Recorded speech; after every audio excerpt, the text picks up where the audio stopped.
live. We're live. Here we go. There are 3 people here already. Oh, wow. Hey, you guys beat us to our own party. 2 people. Okay. It's New Matt. Hi, New Matt. It is time. Hey, is Joe there?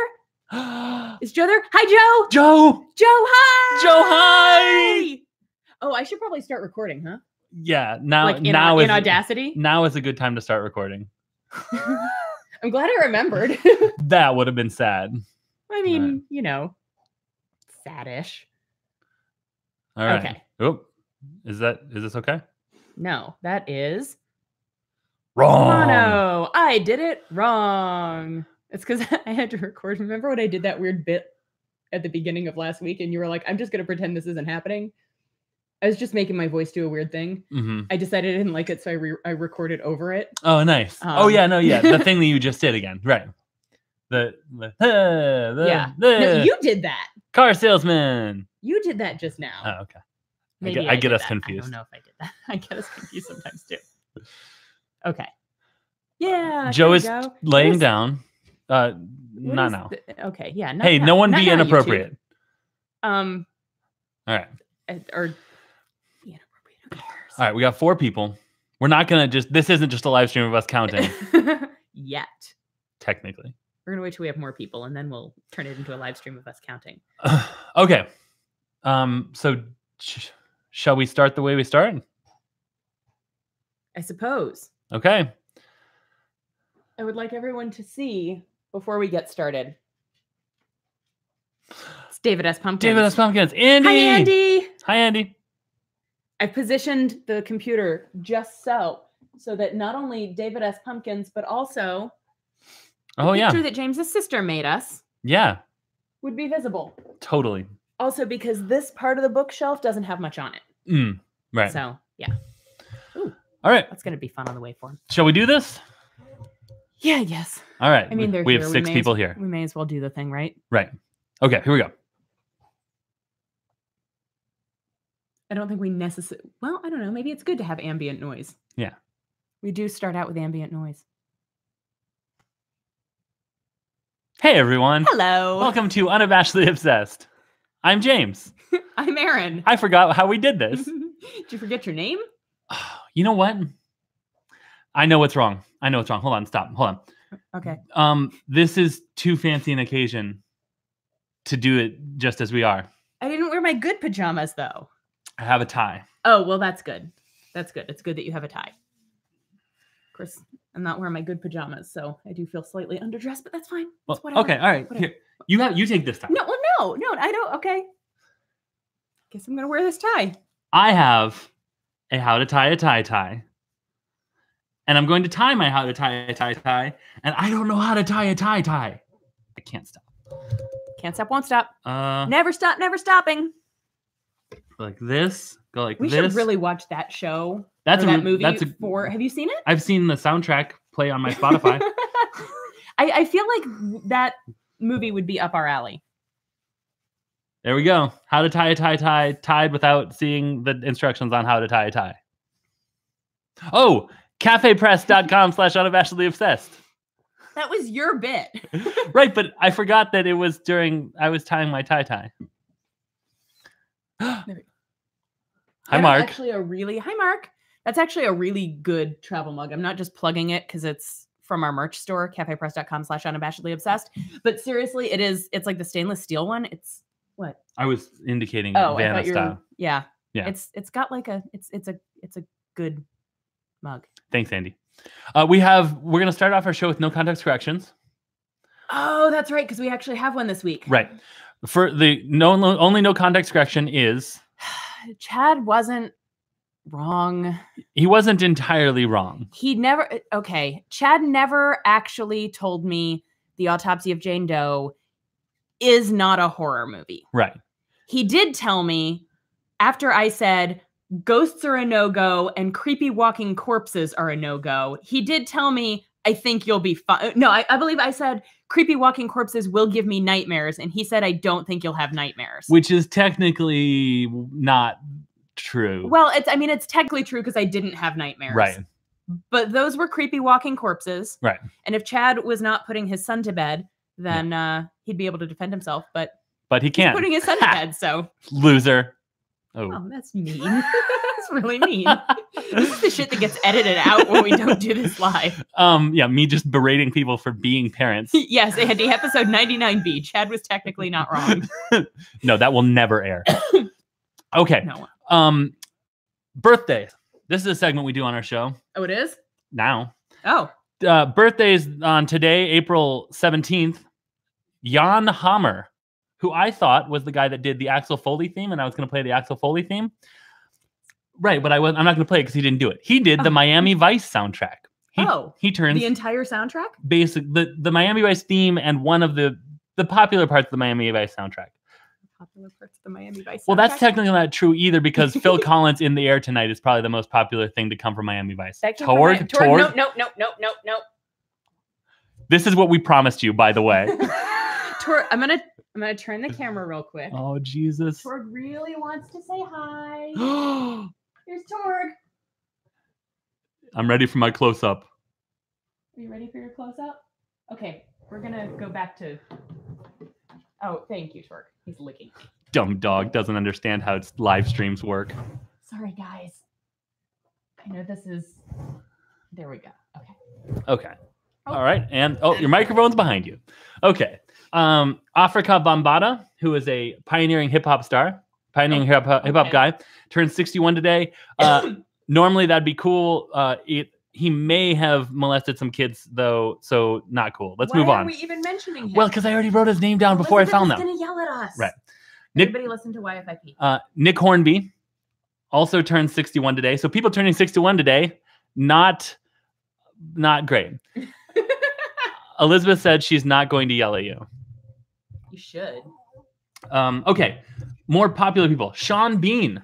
Oh, I like him. Yeah. He turns 59 today. Who is Sean Bean? I like how I was thinking Sean Astin. Right. Sean Bean dies in most movies he's in. Oh, he's the guy from Lord of the Rings. Yes. And Game of Thrones. Yes. The guy who is not Donald Logue, but right. has red hair also. Oh, I have a picture. I took screenshots of people whose birthdays it is. Of course you did. Fun fact while I pull up the screenshot, Sean Bean spells his name in as an actor Sean. So it looks like his name is Sean Bean. Okay. His name is not spelled that way. It's spelled Shaun. Why would you change your name to that? Maybe there was already an Shaun. My microphone is being very dumb right now. That is Sean Bean. Okay, so he's a little Donald Logish there. I can see it. Look at that hotness right there, though. That is it's a screenshot. It's a screen. Okay. But I want it bigger. Oh. And it got smaller. Don't touch it or it gets smaller. All right, and oh, that's what she said. I mean that's just good advice. And look at that picture of him with his. He looks super young. Anyways, all of the chords. You're like. Yeah, Boromir, more like Boromir. Okay. You need to move, dude. Also. Scooch. Okay, don't just dig in. No, don't lie on top of the chords. Somebody in one of our podcasting groups was asking about annoying things that we deal with when we record. Torg. Doozer, I swear to God, if you are annoying this one time. I know. Doozer just completely ignores us 99% of the time. What are you guys, live streaming? Yep. You want to say hi to everybody? Nope. No? Oh, he's shy. He is. You guys can see my messy dining room. Now they have a layout of your house in case they need to cat burglar it. Okay. The dogs don't like cats. We'll be fine. Also birthday today, Rooney Mara, who played the girl with the dragon tattoo in the Girl with the Dragon Tattoo American version. Okay. This is what she looks like. Okay. How many of these do we have? One more after this. Okay. That's Rooney Mara. You can't really see her. No. She looks pale and washed out, but that feels accurate. Dang, Rooney Mara burn. Okay. And finally, because she's pale and washed out. Uh-huh. And finally, turning 46 today. Jennifer Garner. I know that one. Yeah.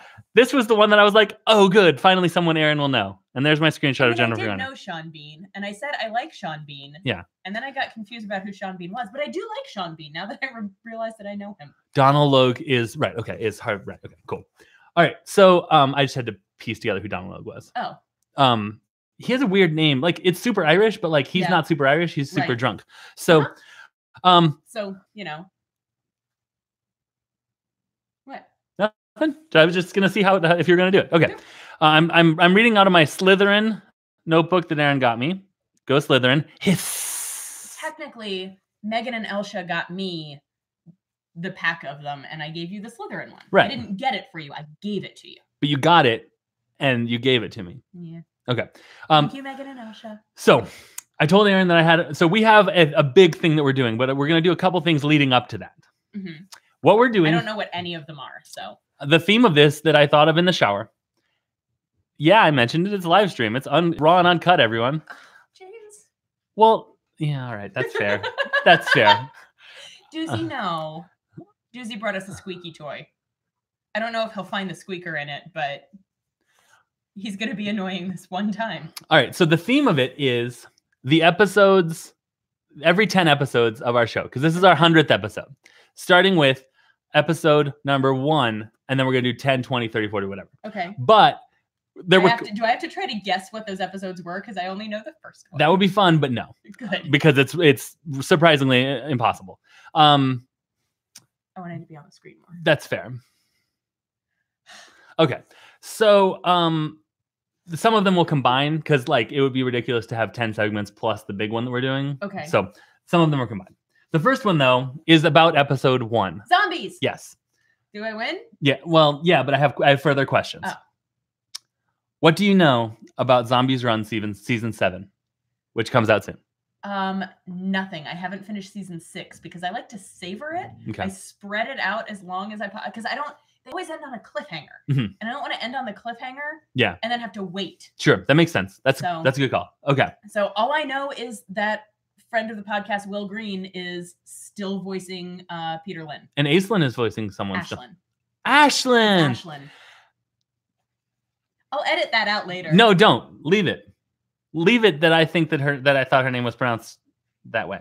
Yes. I'm assuming she's still playing Veronica. Yeah. Veronica. To my knowledge, Veronica is still in. Veronica Mars, star of Zombies Run. Nope. Okay. How is your Zombies Run fan fiction going?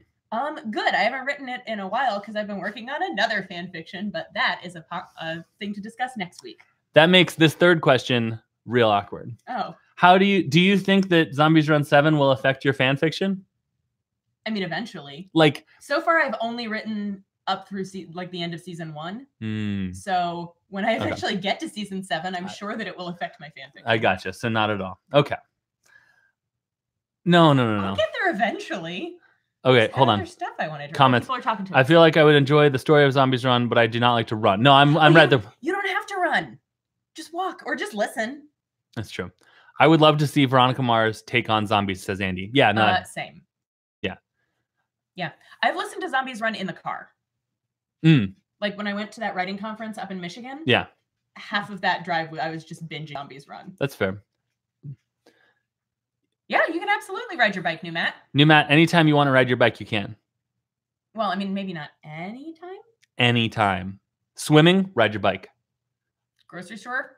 Ride your bike. It'd probably make riding your bike a lot more fun. Supposed to be asleep? Don't tell Joe we said this, but ride your bike. Yeah. Maybe. I mean, he might be mad. Kink. Well, I mean, maybe that is his kink. Do you know that that's not his kink? I don't. Is somebody pedaling a bike in the bed while you're trying to sleep Joe's kink? However you want to do it.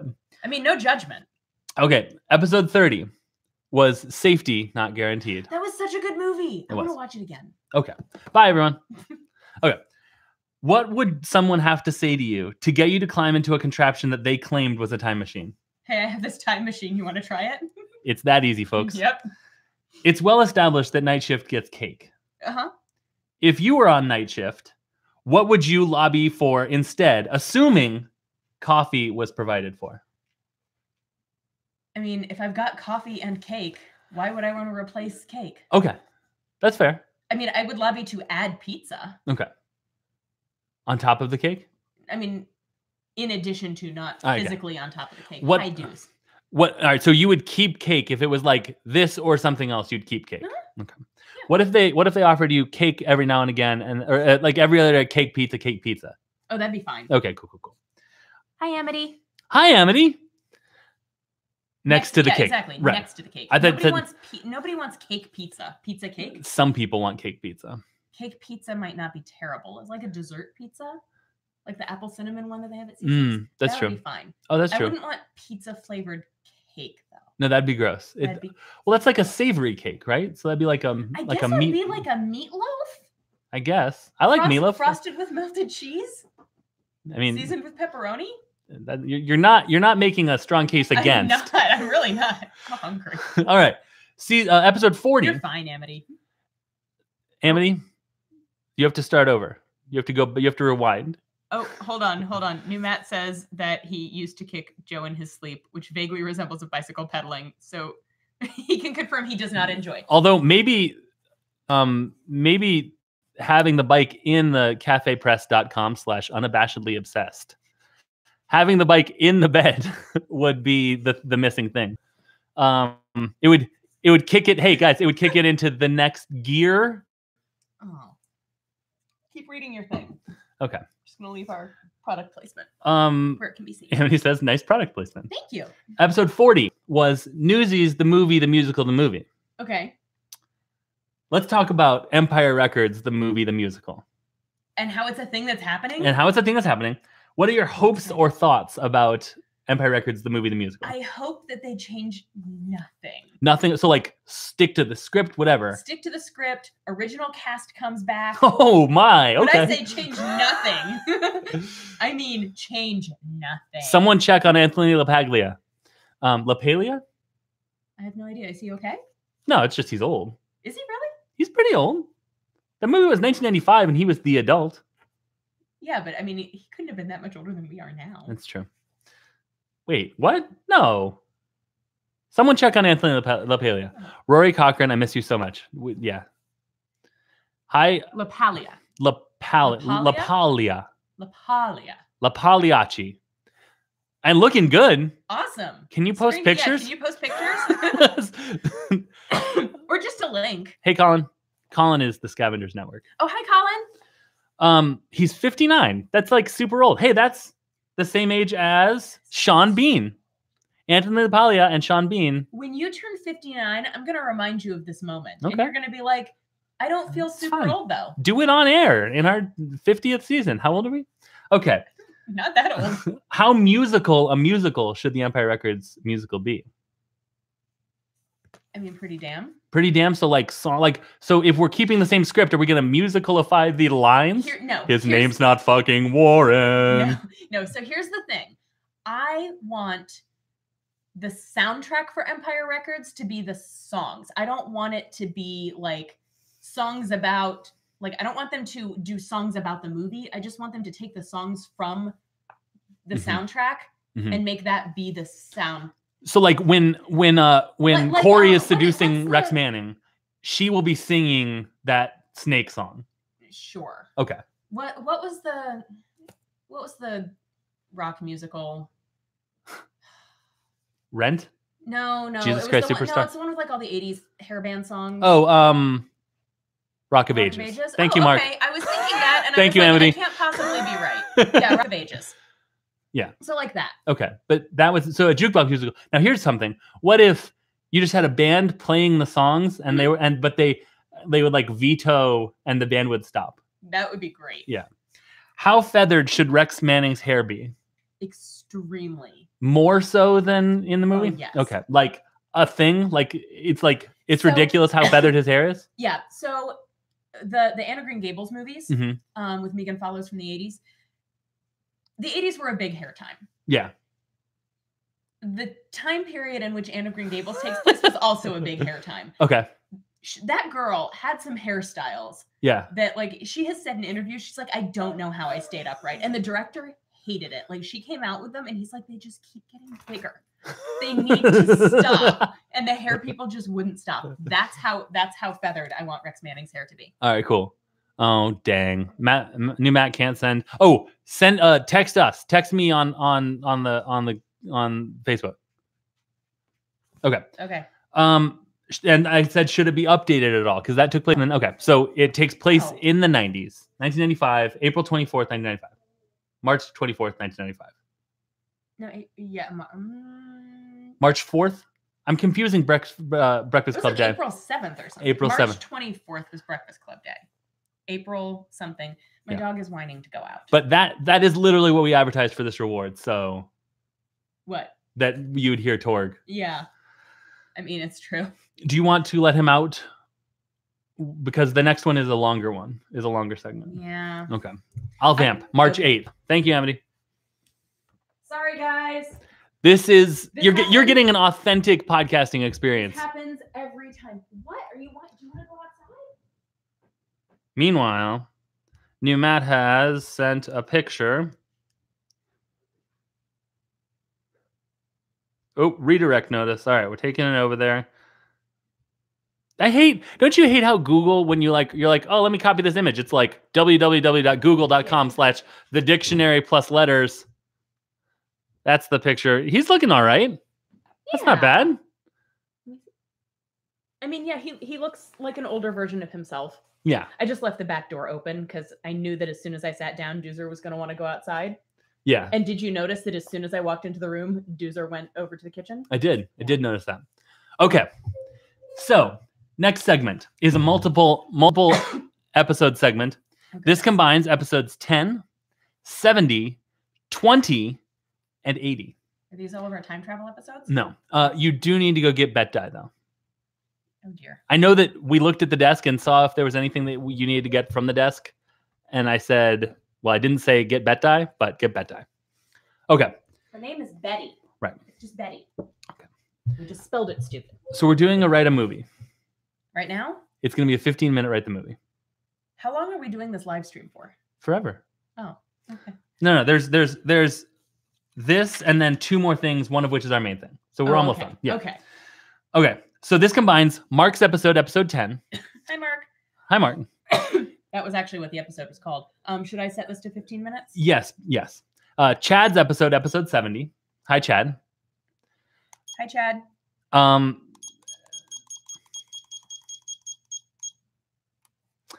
Episode 20, which was fall, but it also was called Bet Die or Betty.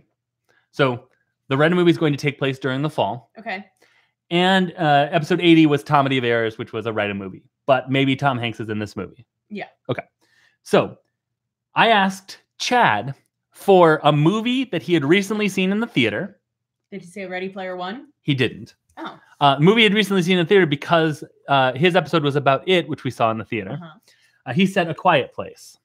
I want to see that so bad. Me too. And that is going to affect and sort of mess up this a little bit because I don't want to look up any plot about it. But I think that probably the element that we're going to take from that for Write a Movie is... The part where you just don't say anything they for have 15 minutes? I feel like that might... Well, that would be... I mean, if we're going to do a live stream, it feels like that's... I mean, it feels on brand, but not in a good way. Yeah. So I think everyone has to be super quiet is going to be... Or else they get killed or something. Maybe just somebody knows sign language. Okay. And I also asked for an actor or actress from a movie he'd recently seen. Preferably not the same movie as the other thing. Okay. And he said Cate Blanchett. Okay. Do you know who that is? Uh-huh. Okay, cool.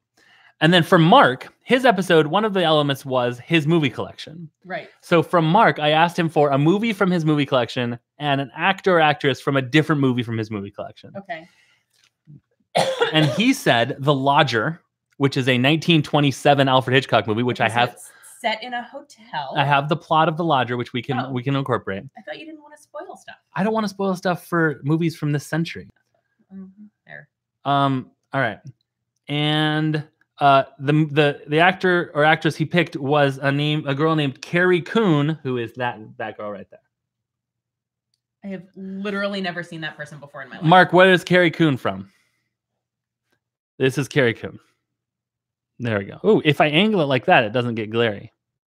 Okay. Ben Affleck's sister in Gone Girl. Oh, that's Carrie Coon. Ben Affleck had a sister? Ben Affleck was in Gone Girl? No, I knew Ben Affleck was in Gone Girl. I don't remember there being a sister. She's the bartender. Okay. I saw Gone Girl one time. Wait, are you confusing her with Neil Patrick Harris? Uh-oh, hold on. I hear a dog making noises. You guys talk about this person who I don't think actually exists. While I go find out what my dog is chewing. She's going to be in. Who is she going to be in Avengers: Infinity War, Matt? Yeah, which means nothing. I was going to say. Who is she going to be? Scarlet Witch? No. Invisible Woman? Proxima Midnight. That's a made-up name. I keep putting the book down on Erin's chair. So it turns out that was not the dog chewing something. That was Kevin making weird noises in the kitchen. I think one of the baddies. All the Avengers names are made up. Well, now that's technically everyone's name is made up. Names are a social convention. Okay. Doozy. All right. Your name's really made up. Yeah, it is. So here's the plot of The Lodger. When a landlady and her husband take in a new lodger, they're overjoyed. He's quiet, humble, and pays a month's rent in advance. But his mysterious and suspicious behavior soon has them wondering if he's the killer terrorizing local blonde girls. Okay. Their daughter, Daisy, a cocky model, is far less concerned, her attraction obvious. Her police detective boyfriend, in a peak of jealousy, seeks to uncover the lodger's true identity. So we don't need to necessarily just make that movie, but with, shh, be quiet, there's a new person living in our house. But I think you just wrote us a movie. Real quick, since Doozy didn't want to be on camera, there's Doozy. Yeah, I see you. Hey, we have 10 people here. Okay. I don't know if anybody else cares about my dog. But all right, so start. I do. Start betting. Where did I put her? Okay. Here we go. All right, so Kate. So these are both people named Kate. Hanks no. Okay. Plays a man. Okay. Larry Crown. No. Larry Gump. Yes. Okay. Tom Hanks plays Larry Gump, who is looking for a place to live. And he responds to a room to let ad that has been put on Craigslist. Uh-huh. But like movie Craigslist. So it's like James Corden's list. Okay. Right. Daniel Craigslist. Daniel Craigslist. Yeah.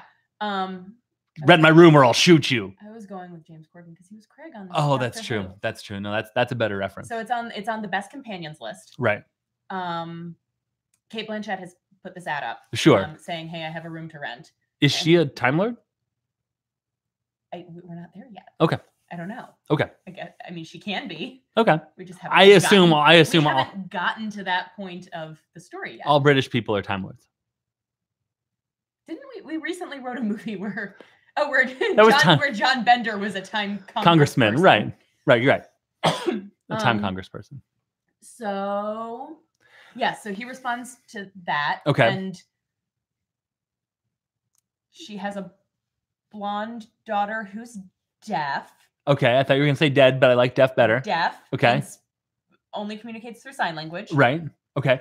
I like this because you're kind of getting that like Hush. Remember that movie Hush that I told you about? Oh, you mean Wait Until Dark, but with deaf? Yeah. It's like that, but with like Craigslist. Yes, which makes it infinitely scarier. No, that's true. Okay. And then her daughter is played by. Her daughter can't be played by that woman who's almost as old as she is. That's the aunt. Okay. So Kate and Carrie, they live. Wait. Okay, the aunt. Right. Right, but so Kate Blanchett is playing Carrie. Right. And Carrie What's-Her-Butt is playing her sister Kate. Kate. Right. No, that makes sense. Uh-huh. That only makes sense. Right. Right. And their daughter, who is played by. Oh, their daughter? Are they not sisters? They could be jointly the parents. How is Kate? Are Kate and Carrie close enough in? It doesn't matter. Age is just a number. I just didn't know if it would be like. Yeah. That would add an extra element into this. Right. Like does. Well, you could do a thing where like if there is super big age difference, it could be like a new marriage situation where like the daughter is Kate Blanchett, who I'm assuming is the older one, mm-hmm.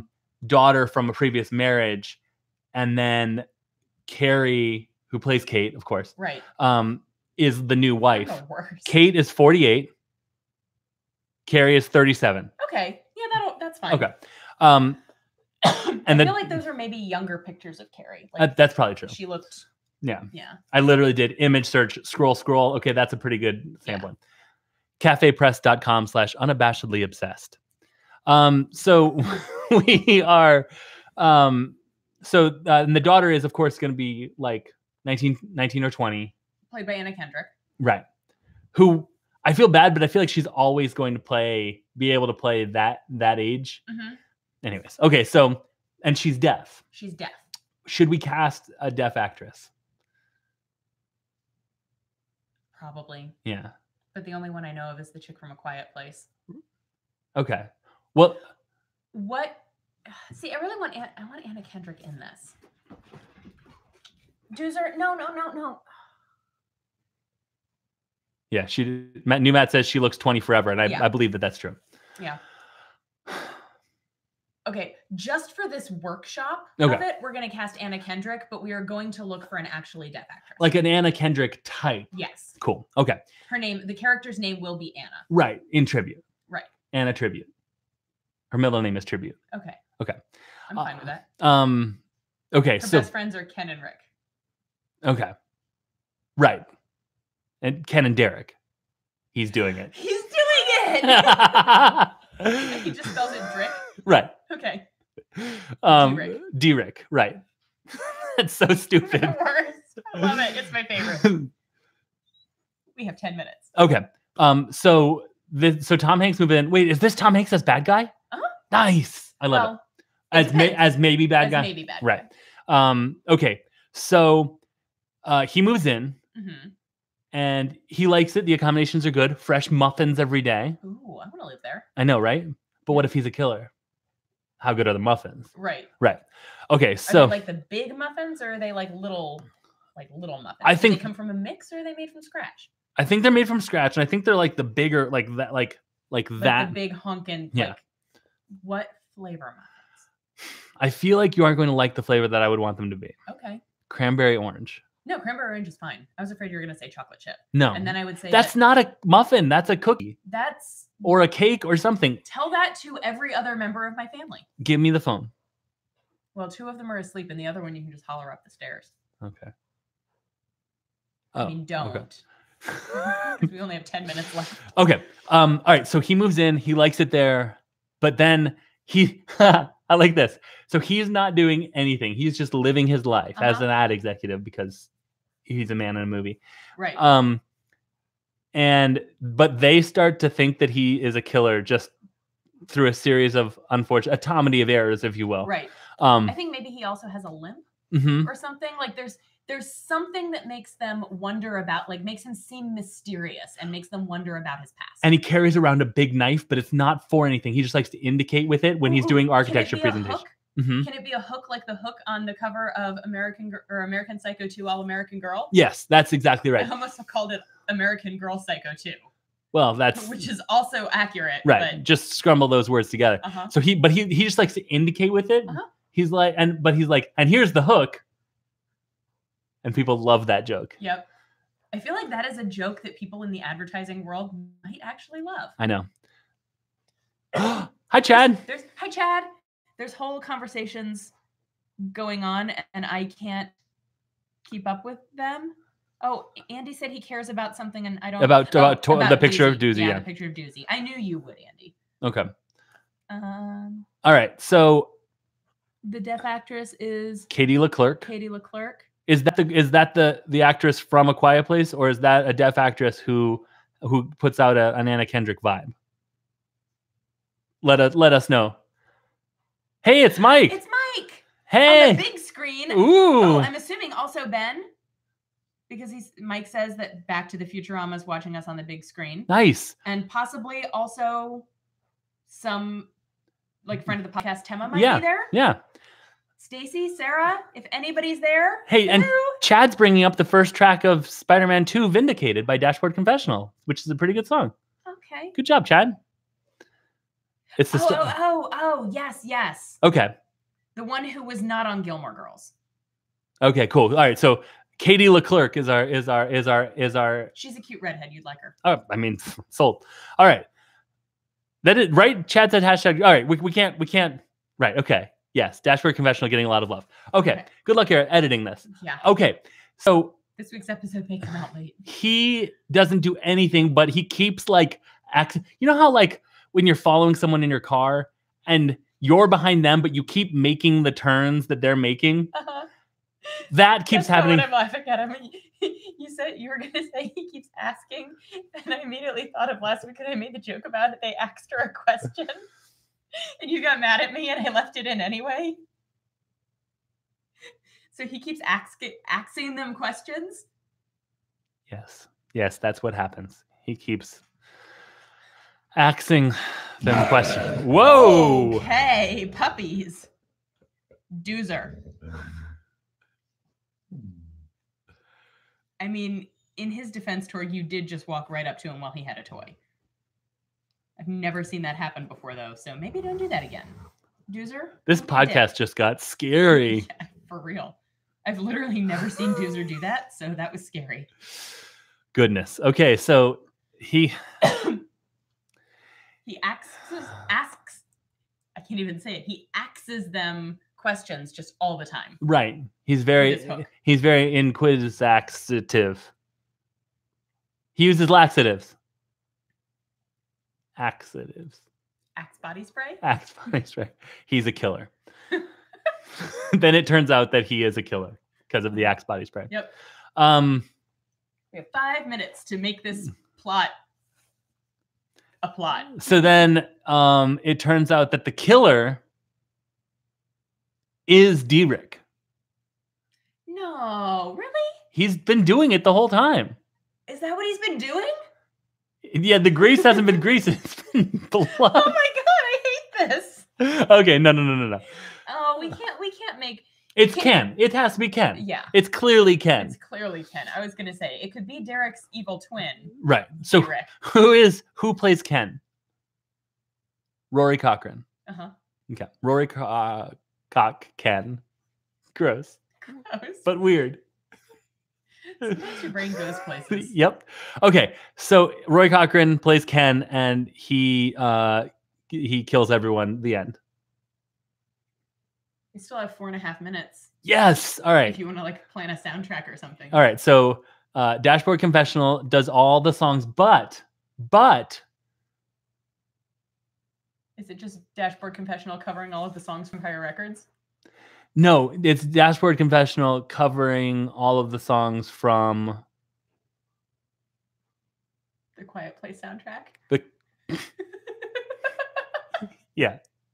That's it. Chris Carrabba, the lead singer of Dashboard Confessional. Weirdly, I know that. It's a catchy, memorable name. Yeah. Counts in, so it'll be like 1, 2, 3, 4. Next track. 1, 2, 3. 1, 2, 3. That one's a waltz. Uh-huh. I like this. This is one of my favorite movies that we've written. And then the third track, which is called Danger, is 1, 2, 3, 1, 2, 3. Is it a faster waltz? Yeah. Okay. And this is it. This will kill at karaoke. Yeah, it would. Karaoke. No. Okay. Karaoke? Dashboard Confessional. Yes. I hate it so much. Who said that? Chad. Thank you, Chad. I hate it. But of course, that is Dax Shepard's Dashboard Confessional cover band. Absolutely. And if it's not yet, I really hope he's watching right now. Kristen Bell on cowbell. Mm-hmm. It's not the sound of cowbell. That's not the sound of cowbell. Maybe. Don't call her cowbell because that's just feels like it's insulting. No, it's Kristen Cowbell. Okay. I'm not calling her Cowbell. I'm calling her Kristen Cowbell. Right. Cow is her middle name. No, her last name is Cowbell. Okay. I'm sorry. Yes, and. Oh, what happened? New Matt says he's with me. Oh, new Matt, you're no fun tonight. No, but he's just greasing up his bike. Well, I'm sorry that Doozer yelled at you. I know, that was an asshole thing to do. I don't know if you guys can hear Tor. Doozer looks unrepentant. He has that toy in his mouth and he is not letting go of it. No. Go get the other one. We have 2 of those toys. No. We're just going to ignore Tor now. All right. So that was our movie. Yay, we did it. Yay, we did it. With 2 minutes exactly to spare. Just like normal, where we finish on time and stop the timer before it goes off. Yep. Okay. That's happened every single time we've ever recorded something. Episode 16. was cafepress.com/unabashedly obsessed. I know you're gonna do it, and it still makes laugh. Episode 60 was Be Film I Fall. Oh, okay. Here are the last 5 books that you've rated on Goodreads. Oh dear. Widow's Peak. Oh, that aren't your video game. Oh, okay. That's probably for the best. Here I wrote Red Carpet. Oh wait, no. A bunch of those are like I've done a whole bunch more on that game that aren't even on Goodreads, and I have not added them yet. I didn't do one that I think they're making into a movie. Time Again, Day Again, Always Again, Ever Always. Another Day. No, Another Day is the sequel to Every Day. Every Day. They are making it into a movie. I am very excited about it because that was a fucking good book. Okay, so these are the last 5 books you've read that aren't that and that and that and Ramona and Beezus. None of those. Oh, okay. I read that with my kids. I'm counting it towards my reading challenge. Widow's Peak, The Chalk Man. Okay. Personal Days. Okay. One of Us Is Lying.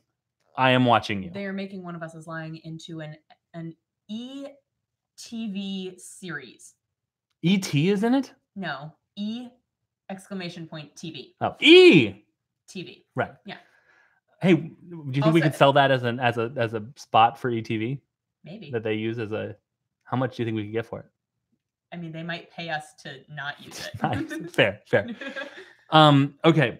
So of those 4 that aren't One of Us Is Lying, so again, Widow's Peak, The Chalk Man, Personal Days, or I Am Watching You. Okay. Which of those would you most like to be made into a movie that is marketed? I turned you off. Fuck you.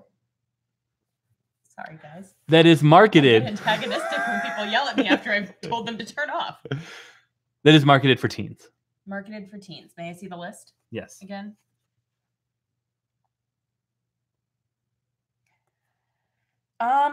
Okay.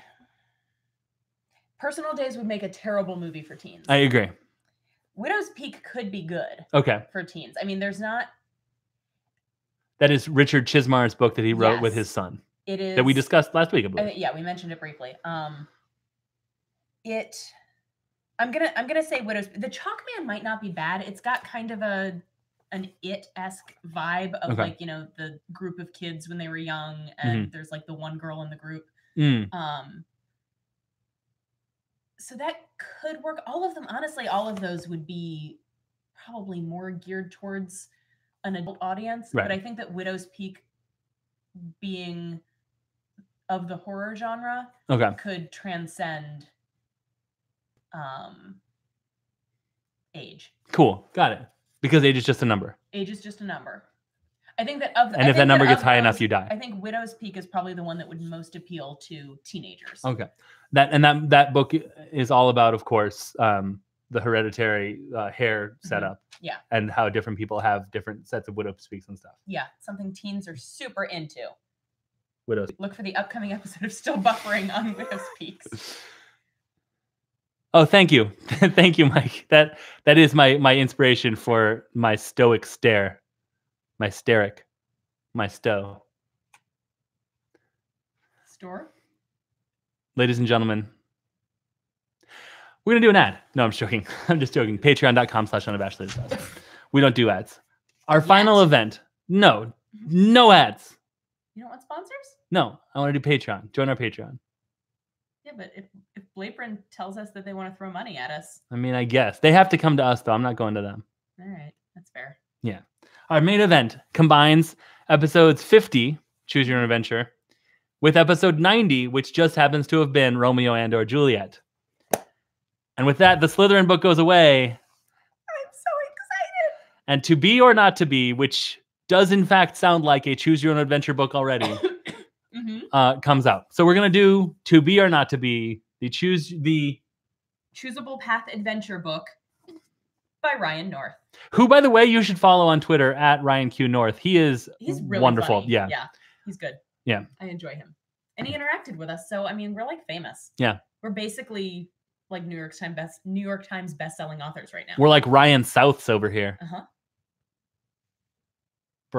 Yeah. All right. So shall we? Yes, we shall. Okay. Oh, hey, there's an order slip. Ooh, let's read that first. It's just my address.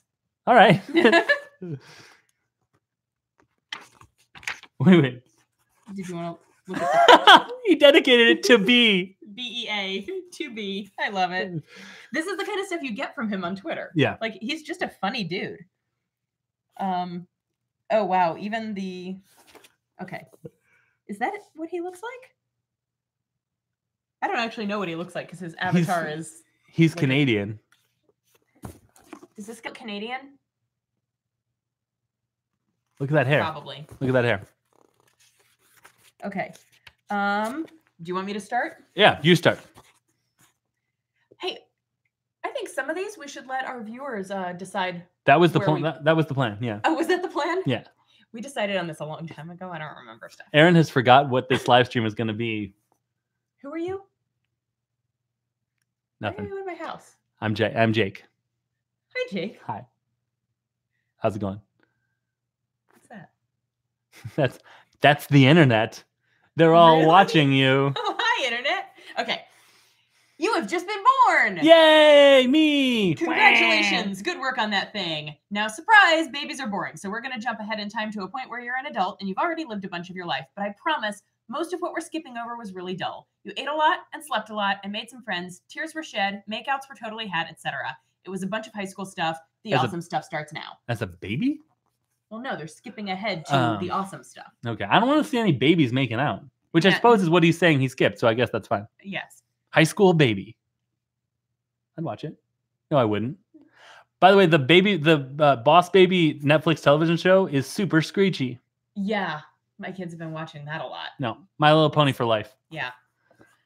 No, Sarah and Duck for life. That is the what is that? It is the most fucking soothing show in the world. Okay. It's like this it's like this British narrator. Oh. The anime it's kind of in the vein of Peppa Pig and Ben and Holly in that it is British and has bad animation. Okay. But like intentionally bad animation. But the theme song is Sarah and Duck. Sarah and Duck. Sarah and Duck. Yes. It's the best. It's so soothing. Yeah, it's like just this British dude's voice. It's so soothing. I love it. I will say Kaylee wants to watch that. I'm like, yes, watch all the Sarah and Duck. Mom can get some work done. Absolutely. My Little Pony is screechy too, but like Pinkie Pie is my spirit animal, literally my spirit animal. Mm-hmm. So like that's kind of screechy. I just sort of have to deal with as an extension of my psyche. Yeah. Okay. High School Baby is my new band name, says Andy. Is High School Baby the prequel to Boss Baby, says Mike. Yes. Yeah, I think it probably is. Yeah. He listens to a lot of In Utero in high school. Let's begin. I'm sorry. So, let's begin, my friend. Remind me again who you are? Are you Ophelia? She's an awesome lady in her late 20s with a calm, competent, and resourceful demeanor. She's got a +1 bonus to science, but she's also got a -1 weakness against water, so heads up. Hamlet? He's an emo teen in his early 30s. Yep. Also, he's the Prince of Denmark. Hamlet has a +1 resistance to magic, but there's no magic in this adventure, so this never gets mentioned again as of right now. Hamlet Sr. He's the King of Denmark, 50 years old. He's super good at fighting and leading men into battle and naps. Let's just say +1 to each. Look, bottom line, he's an unstoppable machine of death, and should you choose to be him, you may experience kingly glory. So, listeners and viewers. Well, no, just viewers. Just viewers, because the listeners can't choose, because this is a live stream that you'll be hearing later. Okay. Would you like to play as Ophelia, as Hamlet Sr., or would you like to look at these pictures to help you decide? Okay, we have a vote for Ophelia. Anyone who's read the play Hamlet before knows one of the correct answers. Okay. Okay, we've got 2 votes for Ophelia. Okay, everyone wants to be Ophelia. Thank you, Amity, Mike, and Elizabeth. For Hamlet, we're turning to page 14, because fuck you. Just joking. What? No. No, we're not. We're turning to page 31 to be Ophelia. Okay, Ophelia. 31? Remember your character voices. Now, this is all narrator, who I'm assuming is Ryan North. Yeah. AKA, he sounds cafepress.com/unabashedly obsessed. That made a gross noise and I apologize. I'm just kidding. Don't fuck any of you. Ouch. Well, but I think you're all very fuckable. Live stream. Oh no, I chose my phrasing on purpose, Elizabeth. You're welcome, new Matt. Cafepress.com.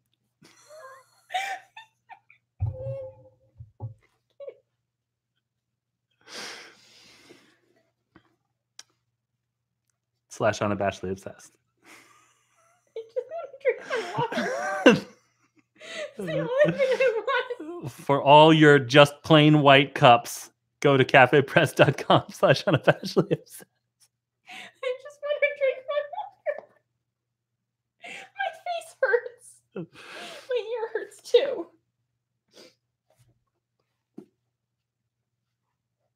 Cafepress.com / Unabashedly Obsessed.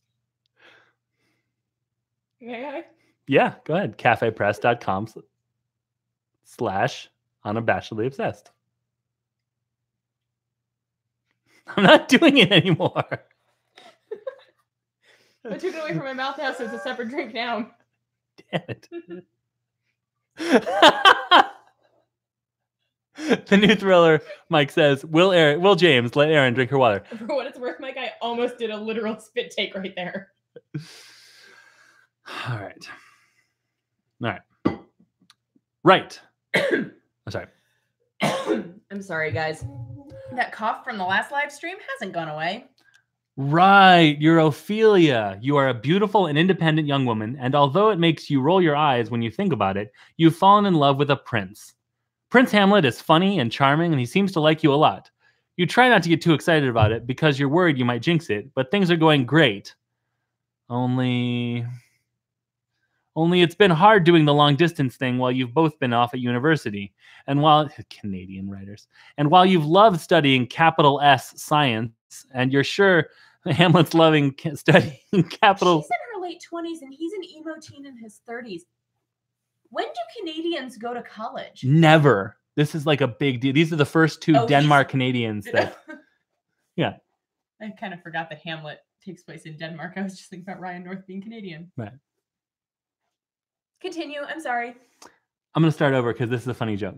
Okay. And while you've loved studying capital S science, and you're sure Hamlet's loved studying capital U undeclared, it hasn't been easy. Funny joke.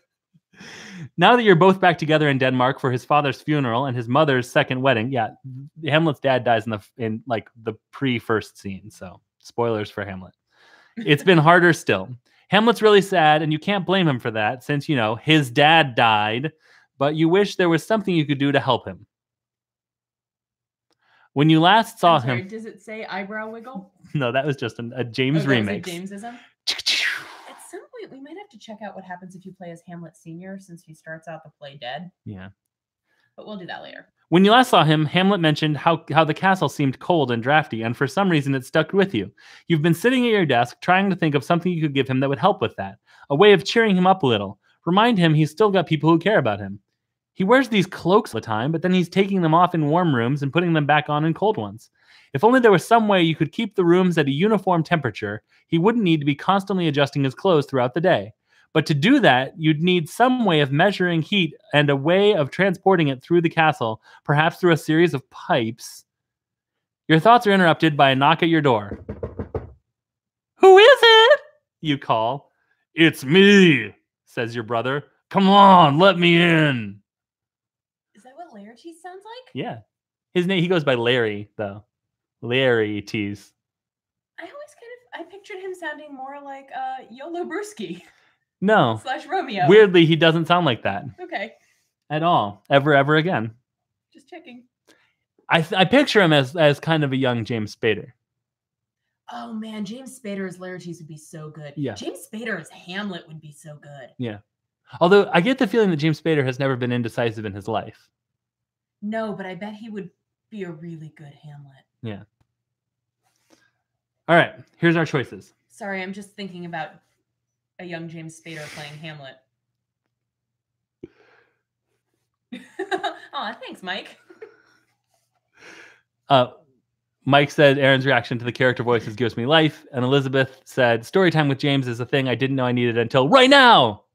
Okay. So if we let him in, we turn. Ooh, Iago Spader would be real good Amity. Yeah. I just want James Spader to play all the Shakespeare characters. At once, cocaine. Hey, James, you want to write a movie? Yes, in the middle of Set Betty. We should probably finish Hamlet. All right, if you left, that's what Shakespeare was like. Oh God, I gotta finish Hamlet. Lame. Hey, look, there's a skull with a bow. Oh. If you let him in, turn to page 361. If you tell him you're busy, turn to page 359. I'm gonna start heading for the 300s. Which are we doing? Letting him in, as Paul McCartney and Wings said, or Laertes. letting Laertes in? Yeah. Hey, let me in. What's going on? See, he does sound like Yolo Brewski. Whoa. Oh, actually, okay. So New Matt says we're busy. Was that 359? Yep. Yeah.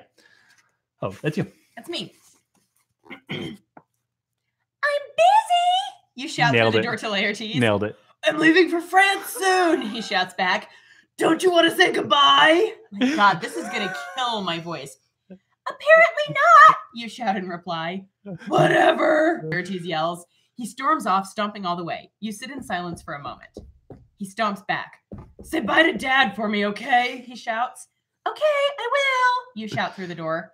He storms off again. To France, I guess? Brothers, am I right? Return to your work. Turn to 323. Starring Minnie Mouse as Ophelia and Pete as Laertes. And Mickey Mouse as Hamlet. Now, if you kept all of the same but used the Disney gang and left all the bloodshed in, Clarabelle Cow as Gertrude. I mean, I'd watch it. Donald Duck as... No, Daisy would be Gertrude. Claude... Daisy Duck would be Gertrude. Okay, fair. Who's the guy that gets stabbed in the curtain? Claudius? Polonius. Polonius. Claudius is the uncle. Right, Donald Duck as... also probably be played by Pete. Right. It's just Pete for all the villains except for Donald Duck as Polonius. Laertes isn't a villain, though. He dies, though. Well, I mean, so does literally everybody. Which one is it? Except for 323. Horatio and Fortinbras. Right. Yeah, 323. A student and a soldier. That's how the end of the movie Renaissance Man with Danny DeVito ends. Oh. It gave me more insight to Hamlet than any English class I ever took. Was it about Hamlet? It has Hamlet in it. Oh, okay. They perform Hamlet, and okay. The guy at the end there. It's an army base school. Okay. So there's like, and the last two guys left alive are a student and a soldier, and you're supposed to be like, whoa. And in fact, you are like, whoa. Oh. Mark Wahlberg's in that. Okay. Actually, you're like, whoa. Okay. Yeah. Renaissance Man, such a good movie. Right, Andy? Right? Okay. At your desk, you continue your work on the problem of automatically heating the castle. Hours turn into days, and you're generally left alone by both your family and your boyfriend. Although, maybe just let her work, Your father ignoring you is no big deal, and while you're a little worried about Hamlet not stopping by more often, who was Ophelia's dad? Polonius? Polonius. Right, okay. Yeah, the guy who got stabbed through the curtain. Right, curtain guy. Also Laertes' dad. Right. Because they're siblings. Right. As we just established, right. Yeah. Hamlet not, and while you're a little worried about Hamlet not stopping by more often, he has asked you to leave him alone for a while he mourns, and you're respecting his wishes. But if you're going to be honest with yourself, you've also just gotten really absorbed in this problem. When you decide to split the problem into sections, delivering heat and knowing when to deliver heat. Oh, sorry. You decide to split the problem into sections, delivering heat and knowing when to deliver heat. It would be possible to put servants in every room and have them report when it's too cold, but that's both expensive and unreliable. It depends on the servant, the warmth of their clothes, how much they love to lie to people about what temperature their skin is sensing, and so on. You're wandering the castle grounds when it hits you. You've been thinking about how water expands when it freezes and how that could be used to tell when it's cold. But it's not much used for measuring temperatures outside the freezing point. Your father, Polonius, if I just turn the page, happens to wander by talking to himself about the evils of drink, and you realize alcohol. Actually, this is really speaking to me. Like, is it? It's the chemistry of Is it the chemistry or is it the alcohol? Chemistry. The right alcohol would expand linearly with heat, and by putting it in a slender glass vial, you could measure the size of that liquid, which would correspond 1-to-1 with temperature. Cool. But what would you call it? Put the same markings on each of these glass vials at the same temperatures, and you've got a universal, comparable, and consistent way of measuring heat. You wouldn't have to rely on a servant's impression. They could just tell you what line the alcohol has reached. You run back to your room to start working on the prototype. Just as you complete it, you hear a knock at your door. Who is it? You call. And oh my, who should answer from the other side of the door? Seriously, who should answer from the other side of the door? Oh, we get to pick who should answer? Your boyfriend, Hamlet. Your father, Polonius. your best friend, Dromaeosaurus. I mean that one, right, guys? Mostly. Oh wait, no, I have to read the next one, not Dromaeosaurus. If anybody can spell Dromaeosaurus, it sounds like a dinosaur. Then I will let you choose that one. Mike says best friend. Well, Mike didn't spell Dromaeosaurus properly. What's her name, Mike? What if he gets it? If he gets it, then I'll read it. Well, just wait then. You only get 47 chances. I think Mark spelled it correctly, actually. God damn it, Mark. Why did you have to do that? How did you... Mark, is that an actual name of a person in Hamlet? Oh, okay. No. Okay. Everybody, okay. Okay. Hamlet is at the door. It's a dinosaur. That's right. Turns out that simply wishing for someone to be at your door doesn't change who's actually there. You don't control reality with your thoughts, Ophelia. Sheesh. Anyway, Hamlet opens the door and steps into your room. It's me, he says. You haven't seen each other for a while. It's so great to see him. He's in a boy band. And throw your arms around him and you smooch. It's just like old times. But the moment passes, and when you look at his face, you can see concern written all over it. Literally with Sharpie. That was an Erinism. Oh, okay. Sometimes there are pictures. I know. He's troubled by something. Do you ask him what's troubling him, or wait for him to tell you? She didn't say axe. I didn't say axe. Okay. I'm reading it. Ryan North knows what is and is not appropriate. That's true. Wait. Chad says wait. Ooh. Andy says ask. Ooh. Who's gonna break the tie? Well, Mark said axe. Mike says ask. Okay. Sorry, Chad. That's more asks than waits. Yeah, Chad. 365. Chad. Andy says ask. What are we asking? I wasn't paying attention. We're asking Hamlet what's wrong. Okay. 360 what? Okay. 365, the number of days in the year. Uh-huh. You ask him what's wrong, cafepress.com/unabashedlyobsessed.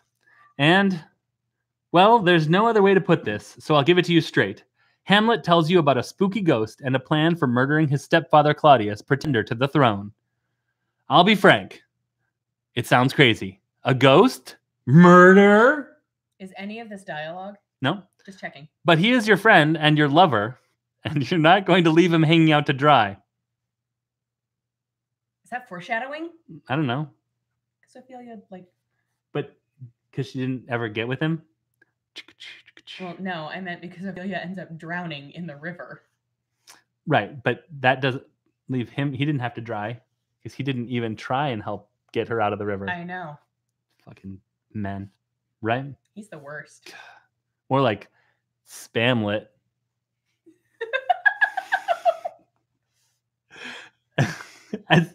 As gently as you can, you tell him you're pretty sure ghosts don't exist. Oh, I know that feel. But even if they do, he needs to be certain that the ghost he saw was actually the ghost of his father. What if it was some other ghost trying to mess things up? That seems to give him pause. Wait, you did the YOLO Brewski voice just so I'd have to do it in the future. Dang it. Hamlet admits he never actually asked the ghost for information only his dad would know. It's possible the ghost could be an imposter. I'll come with you tonight, sweetie. God. You say. I really wish that wasn't my bad ear. We'll go together, and if a ghost shows up... What voice are you doing? Maybe you should loosen your tie. We'll figure out what to do. Put that tie back up. We'll figure out what to do. You're confident no ghost will appear and that this will all just go away. You take his hand and squeeze. Hamlet looks up at you and you can see his relief. Okay. He says, smiling. Oh, I'm sorry. Hold on. He says, smiling. Hold on. I want to move the pop filter so they can fully appreciate the Hamlet face. But he has to smile. So, hold on.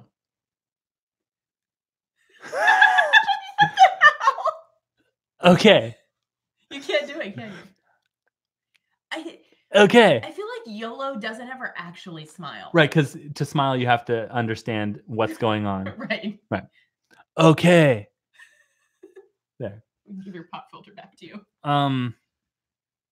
Oh, I also like that. I like this voice for Ophelia because it goes to show that even if your voice is super squeaky and you sound dumb, you could be very smart and invent thermometers. It's true. And people need to just get off people's voices, making them think that they're dumb. Okay. Like YOLO Brewski. Bad example. Bad example. What about Romeo? Like Romeo. He was pretty dumb too. Yeah. Men are dumb. What about... No, I'm not going to say that. Go to see the ghost that evening, turn to 382. That's your only option. Okay. So hold on. Go to see the ghost that evening. I have a request for when Gertrude eventually appears. I'm so excited for you to read this. And I think you know which voice I would like to request for Gertrude. It's the one that we didn't get on recording last time. Okay. I don't remember. No. Oh, right. You guys will find out later. What number? 8382? Oh, God. This fucking book. Evening comes, and Hamlet leads you to the spot outside where he first saw the ghost. We have to wait till around midnight, he says. I think that's when he normally shows up. You gotta do the eye thing, or the voice doesn't come. It's true. It doesn't happen. You have to do the eye thing or it doesn't come. That's what you said. That is what I said. To pass the time, you play a storytelling game you enjoy where you say one word of a story and he says the next word, and neither of you knows where the story will go. I got almost no dialogue in mine. Go ahead, Erin. Once, you begin. Upon, he says. A, you say. Time, he says. There, you say. Was, he says. A, you say. Beautiful, he says, looking at you. You smile. Prince, you reply, and he smiles back. Who, he says. Wanted, you say. This is the worst. This is the actual worst. Where did I leave off on?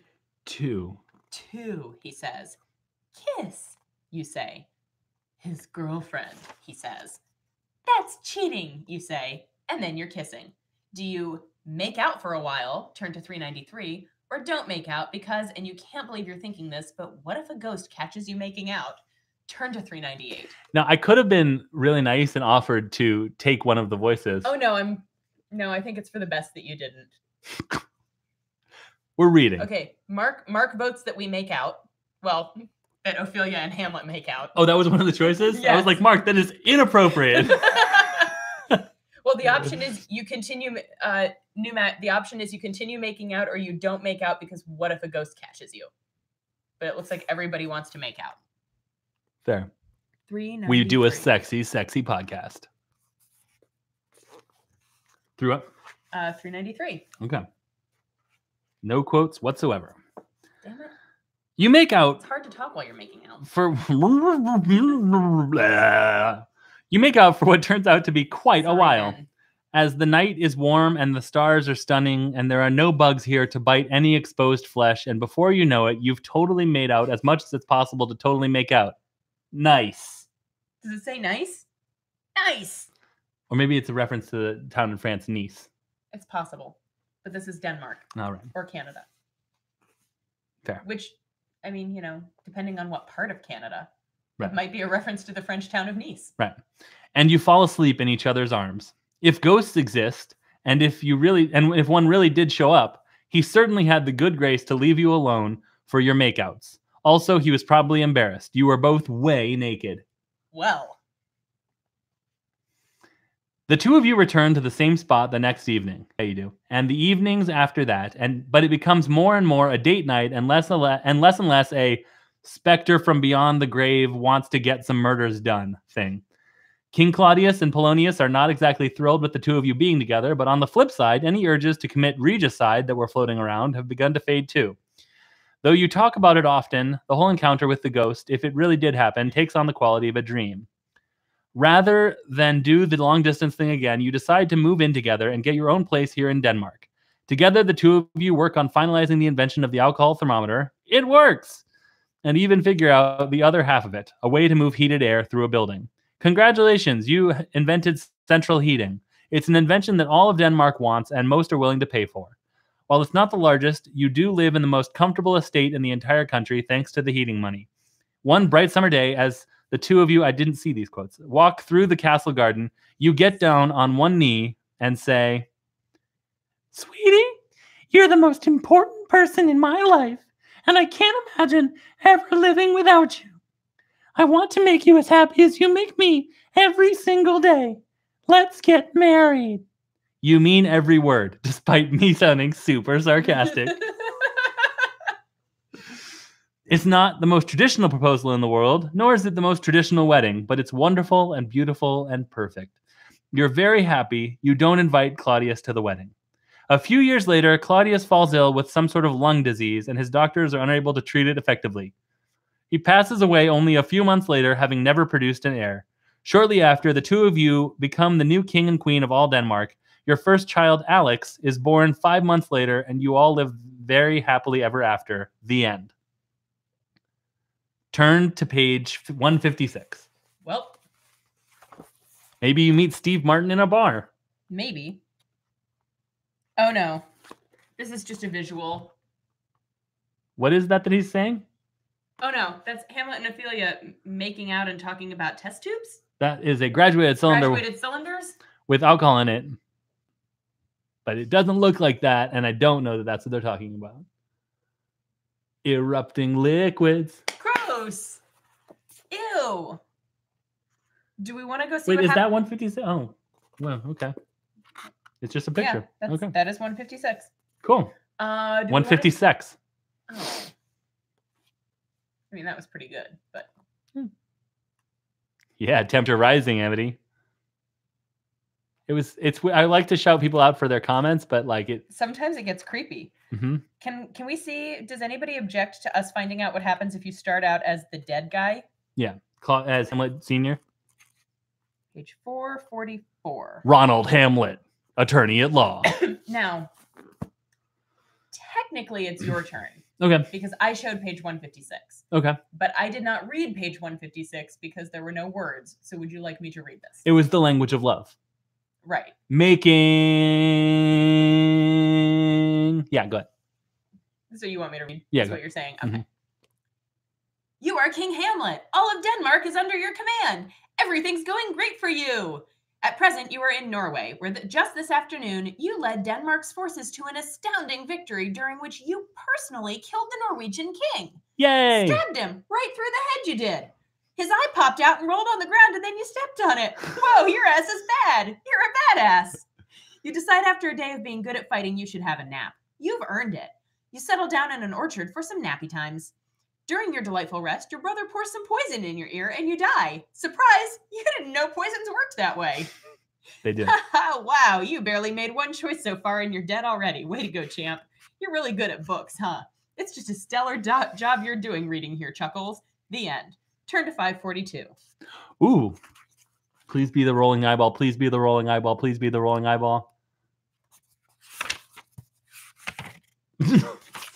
Better. I'd say better.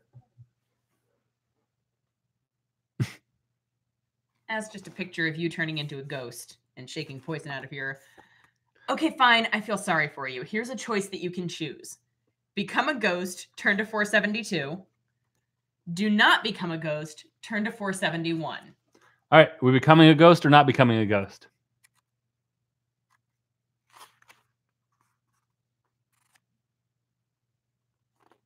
Ghost. Mark says ghost.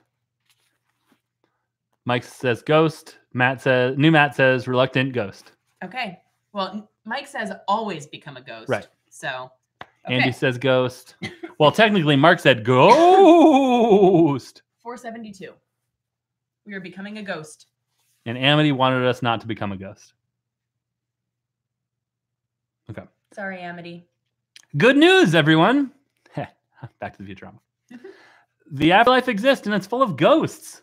You know this because you're now one of them. You get to spend all your time slamming doors, rattling chains, and telling on the person who killed you. But here's the thing. I, the author, told you, the reader, that your brother poured poison in your ear while you napped. But you, as Hamlet Sr., have no idea how you died. You slept through the whole thing. So you need to figure out who killed you if you're going to revenge yourself on your murderer, assuming you even were murdered. Because remember that for all you know, you could have died of a heart attack. That's true. This is an example of dramatic irony, which I knew as the reader, but which Hamlet Sr. didn't know. Right.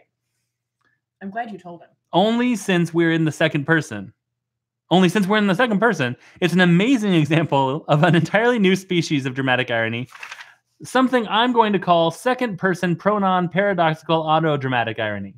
You are now aware of information that you're not aware of. This should be fun. All right, next choice. Accept that you died of a heart attack. Listen in on people's conversations.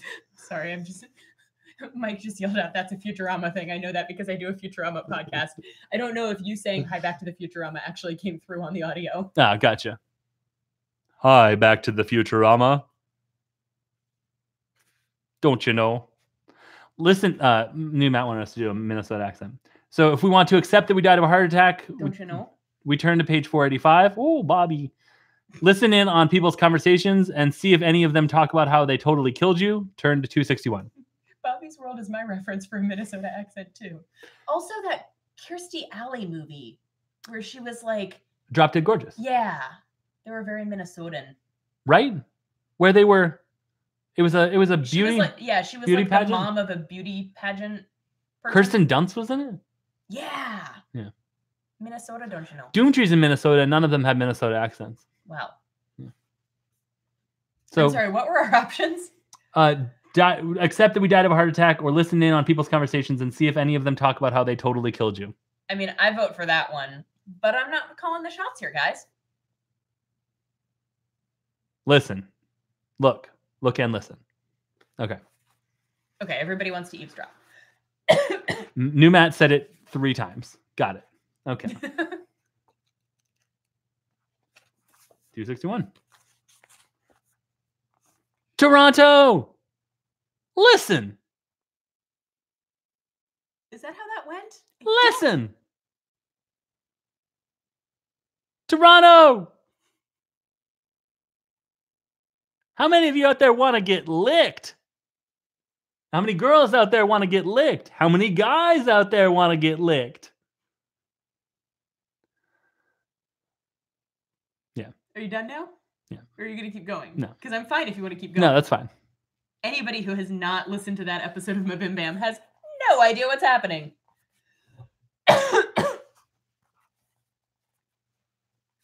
Okay. Listen!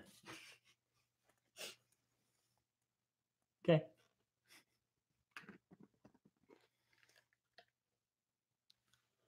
Unabashedlyobsessed.com. Nope, that's not even right. Nope. Cafepress.com/unabashedlyobsessed. For that one. Not this one. Can I read? Yeah. Okay. Listen! I knew you were going to do it. I hate you. Just kidding. I don't hate you much. You hang around Norway for a bit, trying to listen in on what people are saying, but they're all speaking Norwegian. You only speak Danish, so understanding Norwegian is a little difficult. It all sounds like Swedish to you. Which actually makes a lot of sense, since Danish, Norwegian, and Swedish are all related North Germanic languages descended from early linguistic differentiation between regular Germanic speakers and North Germanic speakers North Germanic speakers around 200 AD. You nod your head, agreeing that all of this is both accurate and extremely interesting.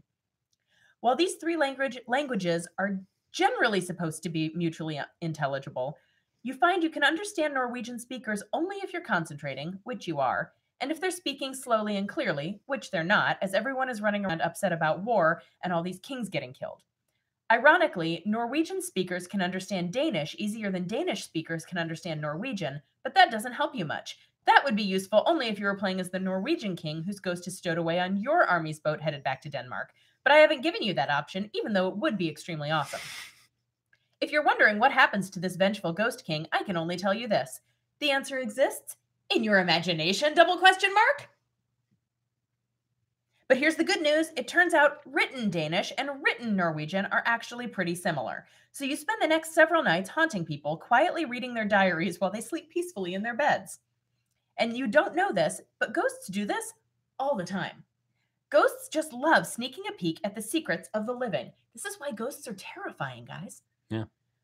It takes a while, but you finally find the diary of someone who wrote on the day you died that she was wandering by a garden, minding her own business, when she saw some Danish guy pour something in some other Danish guy's ear. Hey, that sounds like what could have happened to you. But remember, you don't know that's exactly what happened to you because of that new irony we invented. Do you wake up this person and ask her about it? Or do you wake up this person and hold up a piece of paper where you've written down a question asking her about it? People from Minnesota with that accent are largely descended from like that same Scandinavian, North Germanic place. So it was super appropriate that we. Oh. Yeah. So the king is Minnesotan is what you're saying. Don't you know? Don't you know? Hold up the question paper is almost like, I mean, maybe it's metagaming, but I feel like Mike voted for it. Oh, Chad left too, but no one cared. Oh, Chad left? Yeah, he had a screaming 3-year-old. Oh, I'm sorry, Chad. Not that no one in chat cared, but no one, Neither one of us noticed? I noticed. Oh, you just didn't tell me. Was I reading? Yeah. Oh, okay. Did he leave during the reading I He said, did? Fine, I'm leaving. Nah. No, How does one spell meh? M-E-N. That's just men. Yeah. Okay. Am I right? 481. Okay. Also, yes, you're right. Okay. Yeah. Now, I have a question. Mm-hmm. If I'm writing something, do I have to do a voice? I don't know, guys. If he's writing something, does he have to do a voice? I wonder what they'll say.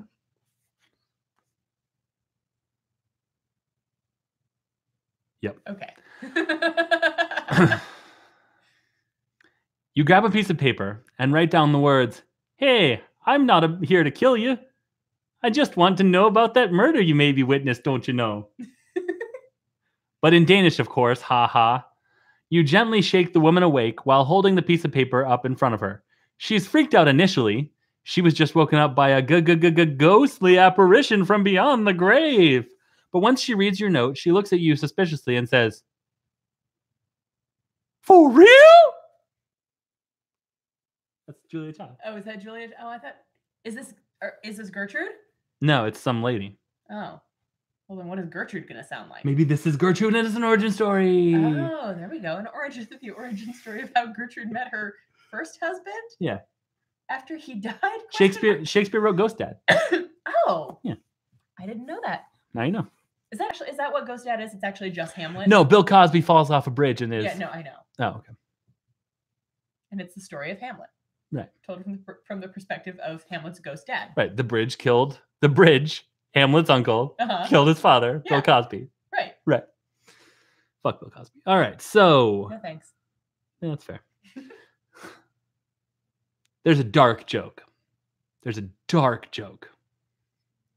I don't think we need to make it. Consent is important, everyone. Okay. That's flip. Not a joke. That's an absolutely true thing. That's an absolute truth. That's the moral instead of the joke. Yes.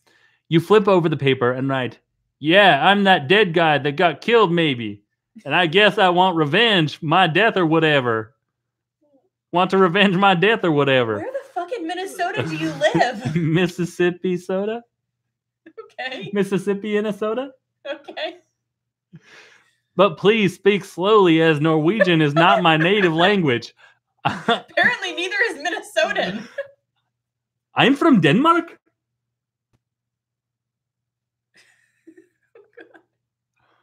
Oh, the woman says in Danish. I speak Danish too. Kick ass. Don't you know? You reply. She tells you what she saw and gives you a physical description of the guy. Unfortunately, the man answering to her description could only be one person. The bridge. Your brother, Claudius. Congratulations, my king. You now know what you know, so that whole second-person pronoun paradoxical autodramatic irony thing has been slain. That's good. You have been awarded 500 experience points, plus you've unlocked a new quest, Revenge Yourself on Claudius. Ooh. Ba-ding. You're feeling pretty chuffed. about this whole situation. I like that word. Okay, let's revenge your death. Your murderer is getting away with it in Denmark. Do you guys notice how this person that we thought was going to be one line and was thrown a pity choice is now taking way longer than Ophelia? Yeah, but oh, sorry guys, I just kicked the table that the camera's on. Don't do it on purpose. On purpose.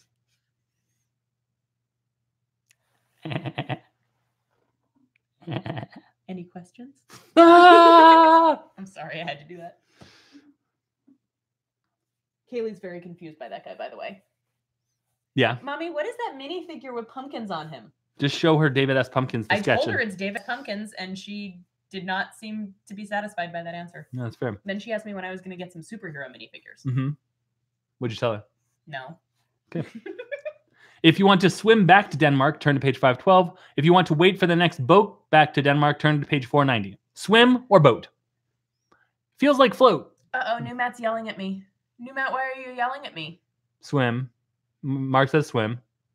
Right, his middle name is Satisfaction. Apparently my almost 5-year-old isn't satisfied by David S. Pumpkins.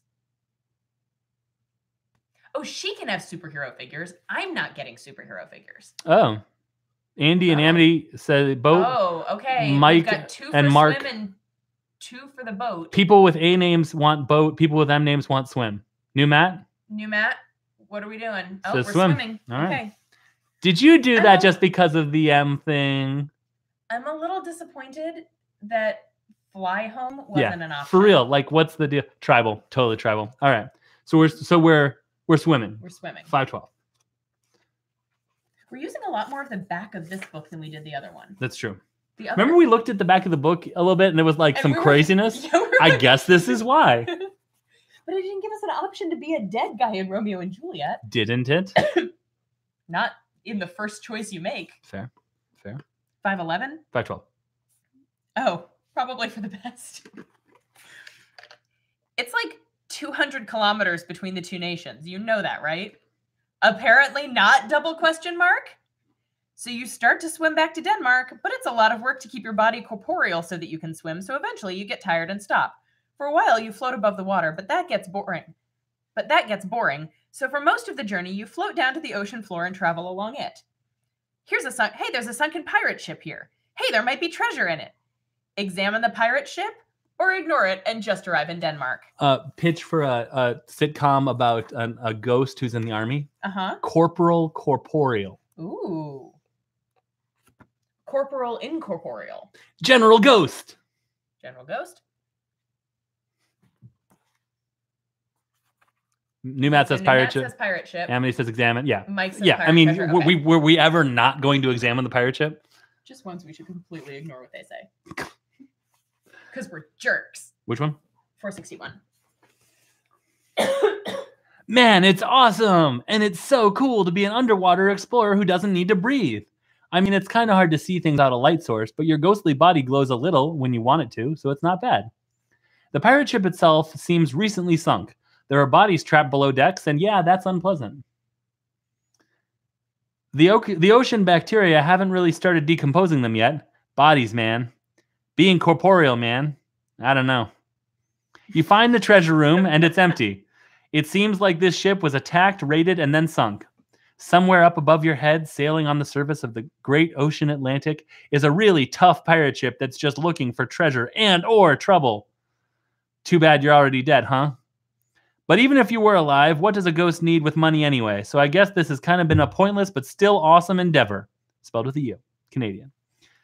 Devour. And devour. Endy of hour. You explored the ocean bottom and found a sunken ship. Don't let anyone tell you that that's not awesome. Okay, after several more days of very slow travel that we just skipped over because it's boring, you're back on Denmark's shores. If you want to arrive in Denmark, turn to page 475.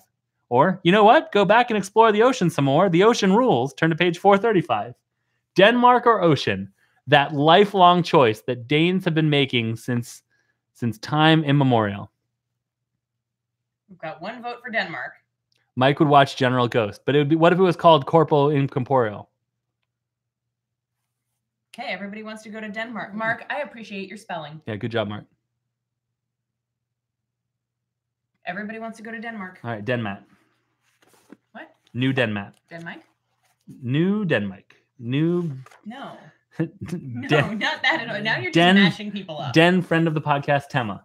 Uh-huh. All right.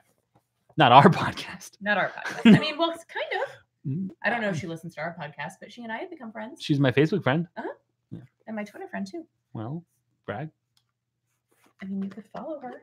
I'm sure she'll follow you back. I've been following her for days. Maybe that's why she doesn't want to be friends with you. What if this live stream was where I revealed that I smoked in your house? Okay. It's quite the non sequitur, but what if it was? Yes, and? Yes. Go on. Classic Roman. Go ahead. But wait, wouldn't that mean... You make it back to Denmark. The first thing you want to do is track down your brother to take revenge. Turns out that's really easy because he's in the first place you check, the royal court. He's there with your widow, Gertrude. Hello! Who cannot sound like that because you use that voice. Hey, y'all. That's Applejack. That actually is a pretty good Applejack. That's a pretty good Applejack. And works with your weird Mississippi Odin. Mm-hmm. Weird. They're acting all close and stuff. Oh, well, he's probably just trying to comfort her after your untimely death. Haha. Brothers are really great. With his penis. Though, ... maybe not. Listen in on what they're saying or ignore what they're saying. I'm certain there's nothing untoward going on. Ooh, good use of the word untoward. Yeah. So listen or don't listen. I'm just going to go ahead and turn to listen because I'm sure that's what listen wants to do. Toronto! Totes listen. Listen, Toronto. Any girls out there want to get licked? Any guys out there want to get licked? Woo! My husband is probably upstairs just wondering what the hell. We got another like. Hey, any live streams out there want to get liked? All right, let's go. Nice, that was thanks. good. Thanks. That was cool.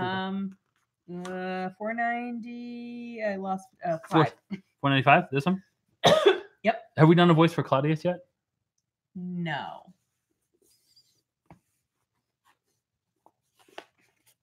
Are you crafting a voice? Hey, Gertrude.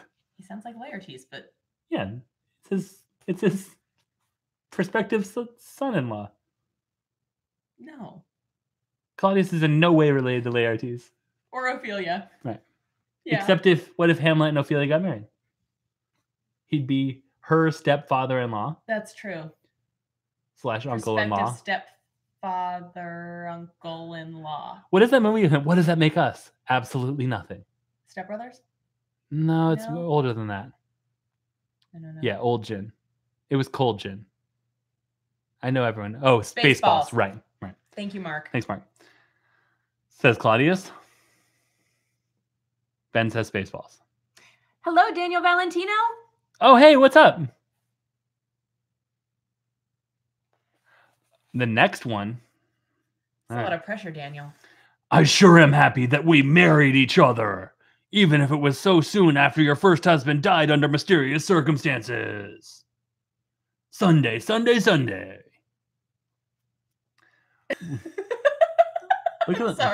Can you please do that again? I just need to hear that again. Hey, Gertrude, says Claudius. I sure am happy that we married each other, even if it was so soon after your first husband died under mysterious circumstances. He spells woe with an H at the end, which is weird. We commented on that in the last one too. Oh, okay. Canadian. Right? H's and U's, am I right? Huh.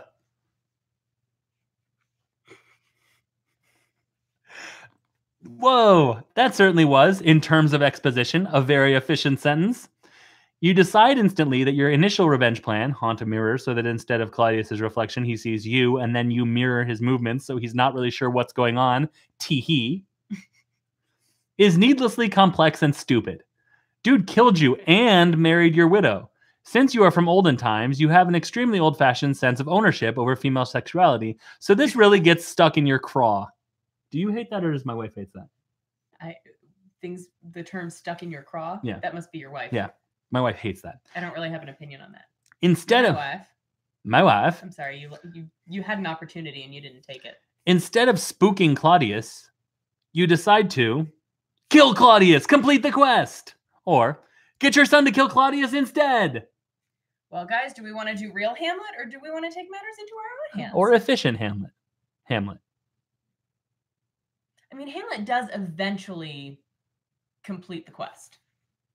Technically. He just also dies. Yet. Matters into your own hands. Efficient. Yeah, right. Efficiency. Yes. Good job. Turn to 20. 20? This is awesome! And it's going to go great, because who better to know how to kill someone than someone who's already been through that getting killed to death process themselves? You wait till Claudius is sleeping next to your widow, and then you wake him up by tapping him on his forehead a bit.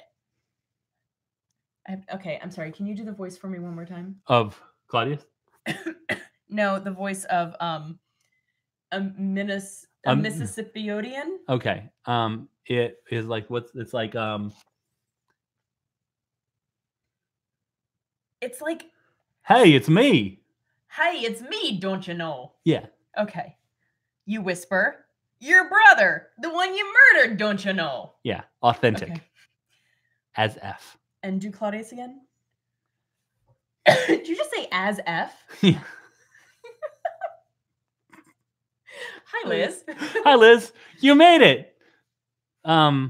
He's like this. He's like announcing a monster truck rally. Okay. Yeah. Sunday. Oh crap! Claudius. Kind of strong baddie, actually. Go surreal. Real pissed at you anyway, don't you know? You reply. Listen, I'll cut to the chase. I'm like losing some part of it. I don't know. We're from a time when an eye for an eye is considered to be a good thing to build a justice system around. So I'm here to kill you, don't you know? How? Claudius asks, his eyes wide, terrified. Aw, geez, so many ways. I just really leaned into the Minnesota. Oh, geez, it's sort of a Minnesota thing. So many ways, you say, counting them off on your fingers. I could startle you and make you have a heart attack, but that takes time. I don't even know what I'm doing now. I could throw a pot at your head until you die, but that lacks grace. Pot. Instead, check this out, don't you know? You move your ghost body so it's floating right above Claudius. He stares at you, his eyes wide. I'm sorry, he whispers. Way too late for that, don't you know? This is like reply. Ned Flanders versus Strong Bad. I know. Hey, James. I feel like Strong Bad would just win, right? I mean, probably. Right. It would be a really entertaining short. Yeah, very short. You lower yourself to him, face to face, and keep going. His face dominates your field of vision, and then you're inside his skull, inside the pink of his brain, his blood darkly obscuring your sight. You sink slowly deeper and deeper into him, lining up your ghost body with his regular body until you are just about occupying exactly the same space. This is so hot. Then you make yourself corporeal. Dang! What happens next happens so quickly and with such force that it's hard to describe. But here we go. Claudius explodes everywhere, captures most of it. I mean, you're fine, but man, is this disgusting. Literally disgusting. Gertrude wakes up, dripping in gore, screaming. You, my friend. No, she sounds like Applejack. Oh no, y'all. I can't think of what Applejack sounds like when she's screaming, upset about something. Y'all. It's about as good as my hillbilly Minnesotan. You, my friend, have achieved revenge. You roll over onto your back and apologize to Gertrude. You explain over her screams what happened, and you tell her that you still love her, even though she married your brother mere weeks after you died. Shh, baby, shh. But you can't be with her anymore, you say. You tell her you need to go find your own path. Sorry about the bed, don't you know? You say, floating up through the roof. You spend the rest of the afterlife acting as an immortal judge from beyond the grave, exploding those who have committed the most egregious crimes, merely blowing up the hands off of some people who have been awful, but still you feel deserve a second chance. People whisper your name in fear. Criminals are a cowardly, superstitious lot, after all. And it works out pretty good for you. You do a lot of good for a lot of people. And yep, it turns out that blowing up bad guys never does get old. The end. Turn to 531. Please be a picture. Please be a picture. Oh, I do not doubt that it is a Also, picture. how would you not get any on you? Also, hasta lasagna, don't get any on you. That's from Mission Impossible. Is it? Yeah. Would you like to show the picture?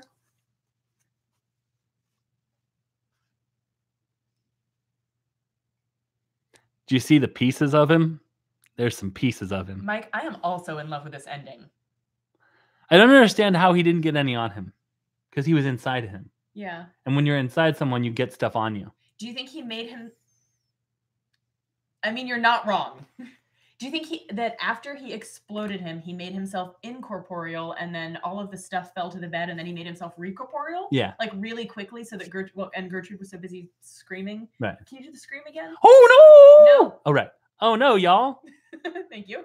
Ah, there's gore everywhere. Y'all. Y'all.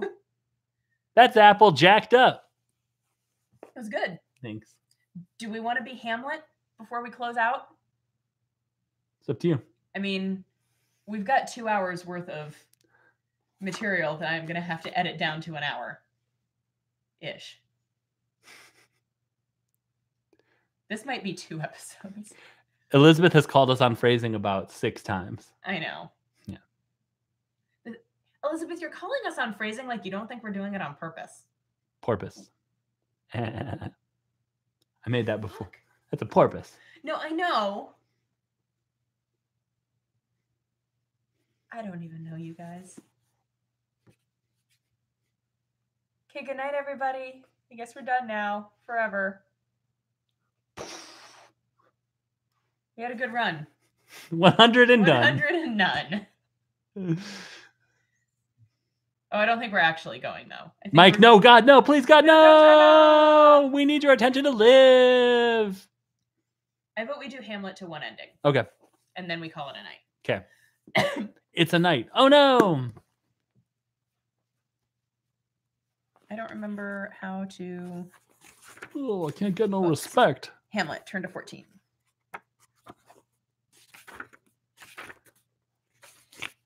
Oh, it's my turn again, because you showed the picture. Okay. You are Hamlet. You are 30 years old and you're back living at home, but it's okay because your home is a castle. That's right, ladies. You're a prince. Things have been rough lately. You had been trying to focus on your studies at Wittenberg University, where you and your bros Horatio, Rosencrantz, and Guildenstern all hang out, but you were called home because your father died. Then your dead dad's brother, Claudius, married your mom, Gertrude, 2 weeks later. Yep. It's made you kind of upset. I think you picked the right voice for him. For Hamlet? Yeah. Yeah. For Ham. What? Hmm? Uh-huh. You raced home to comfort her, but she's married your uncle, and that is weird. You feel weird. Right now, you're in the audience chamber of your father's castle, here in sunny Denmark. King Claudius is here, addressing his court. Laertes and Polonius are here, too. Laertes is kind of a jerk, and Polonius is his father. Polonius is also the father of Ophelia, whom you're totally sweet on. She's not here, though. Who knows what adventures she's having as we speak, while you're stuck in this drafty castle room listening to other people talk about their feelings. We know. Yeah, we do. Speaking of speaking, just now Laertes says something about how now that Claudius is king and he's attended the coronation, is it okay for him to go back to France? Claudius says, sure. You gotta do You have to use the fist. If you don't do the fist thing, then it doesn't sound like Claudius. Yeah, the fisting is important. You'd love... What were you saying? Nothing. I'm waiting for Elizabeth.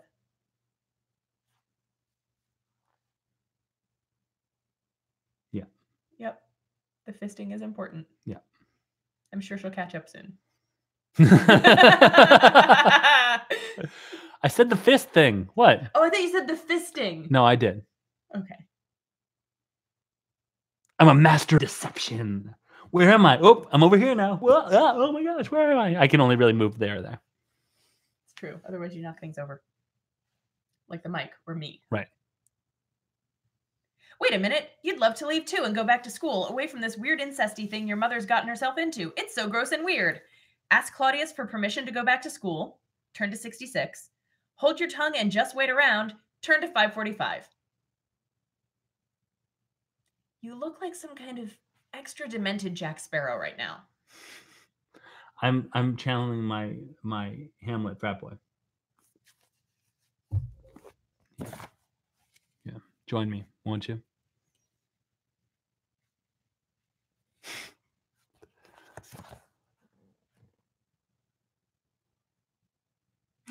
Oh, Elizabeth, we weren't singling you out because we were talking about fisting. I was just waiting for you to yell at James for his phrasing. It's that we were talking about fisting and then thought about you. One of those, either the thing I said or the thing he said is true. Am I wrong? Anyway, Amity, the choices were, do we ask Claudius for permission to go back to school or do we just wait around? Permission or wait around? Editing this episode is going to take so long. Just for crackers. New Matt says ask, so we're going to ask. Yeah. Amity says permission as well. Yep. 66. So close. Okay. So close. You hold up your hand and open your mouth. But before you can say anything, Claudius addresses you directly, calling you his son. On the one hand, this one, that's entirely appropriate, especially since he just married your mom like 2 weeks ago. But on the other hand, this one, he has brought creepy uncle to new heights. Points for that, maybe? Thanks, Mark. That's not how you spell Axel at all. No E. Who do I look like? Oh, no. But that's... I liked it. I guess. Okay. If you want to insult him... You made Mark sad. No, that's Mark. That's just his normal face. Oh, resting sad face? Yeah. Oh. Okay. If you want to insult him under your breath by saying you're more than kin, i.e., you're related more than once now as both father/son, and uncle/nephew, but less than kind, i.e., this relationship you're in is unnatural. In real life, people think up zingers like this on the spot all the time, so this totally makes sense. Turn to page 235. Say, "You're not my real dad," and storm out of the room. Turn to 69. Nice! I mean, we're doing that one. Yeah. I'm sorry, guys. But first, a word from our sponsors. cafepress.com/unabashedlyobsessed. Also visit our Patreon, patreon.com/unabashedlyobsessed. What if I had really long hair, but I kept it like this, and it was just like a side pony, but I had no other hair, and sometimes I just was like this because I was thinking, or I was feeling you like just had the hair from this little tiny section of your head, like a side knot. Really long, yeah, but like if I was thinking or feeling sassy, I was like, yeah, I'm going to art school. I don't know. Here's your 69.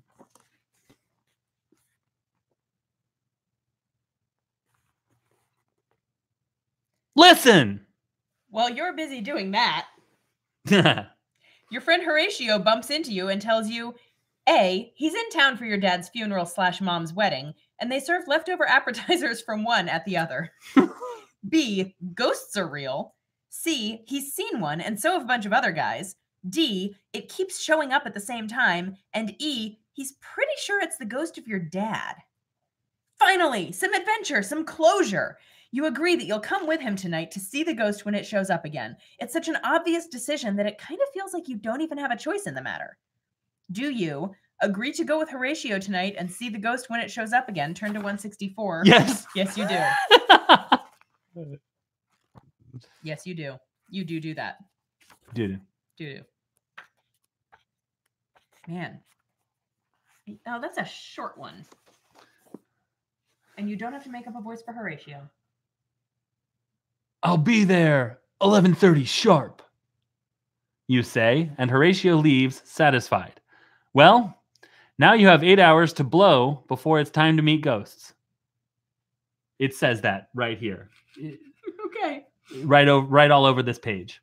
What do you want to do, Hamlet? If you want to be Ophelia for a while, turn to page 31. If you want to play solitaire, turn to 71. So if we want to switch to... Make out isn't an option, Amity. You can be Ophelia. You cannot be with Ophelia. Yeah.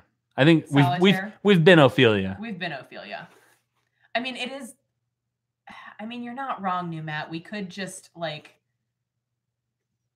go back to the part where we make out with Ophelia. We could just flout the rules of this thing. We could be flautists. People that flout. Flautists. Okay. I guess everybody wants to play solitaire. Yeah. Well, Amity wants us to flout and just go back and. Do you want me to like scan in the pages where you make out? I can just email them to you, Amity. I'm just teasing. Amity just really wants us to flout the rules and go make out with Ophelia. I mean, I thought I would allow her to make out with Ophelia anytime she wants. Yeah, but instead we won't be our girlfriend. We'll play solitaire. Yes, Mike, I will CC you. So that he can CC that picture too. Uh-huh. There you go. 71. Right? Yeah. You, Hamlet, Prince of all of Denmark, are now sitting in your bedroom and playing solitaire for hours and hours and hours and hours, which is a pretty colossally useless waste of your time, especially since you keep cheating. A 5 goes on top of a 3, Hamlet? Really? Anyway, at this point, we're 15 games in, and wow, if you're not careful, people might start saying that your tragic flaw is, I don't know, inaction. Eventually, the sun does go down, and it's almost 11:30. Yeah, he does. Which hopefully you remember as the appointed hour Horatio told you about, wherein a ghost keeps showing up to bother him. Time to go meet that ghost, huh? Meet up with Horatio and bust some, parentheses, myths about actual, end parentheses, ghosts, parentheses, being real, close parentheses, turn to 268. There's a conversation happening. No, just New Matt was saying, is that what it's called these days? Playing solitaire. Amity says she's been blocked for too many messages? You got blocked? Like, the YouTube stream blocked you? Oh. That's not good. Okay, well, I'm glad you're here. That's stupid. Stupid YouTube. 268. YouTube is stupid. Okay. Oh, I was going to stay frozen. You and Horatio go to where he saw the ghost for the first time. Now we play the waiting game, says Horatio. Is that Horatio's voice? Yeah. He's interrupted by the sound of trumpets. Hold on. Can you interrupt me by the sound of trumpets? Just hold on 1 second. Wait. When I say waiting, okay? Now we play the waiting. Yeah. Okay. You look at him and raise an eyebrow. I think you actually just lowered an eyebrow. It's all relative. In Hamlet. You're not wrong. They make that noise to warn everyone that King Claudius is getting wasted. I hate Horatio. He says, those trumpets go off every night around this time. He sighs. In Denmark. He says. At that exact moment, something insanely crazy happens. What the frig? I'll tell you what the frig. A ghost is here. What the frig? Look, ghost. Turn to 78.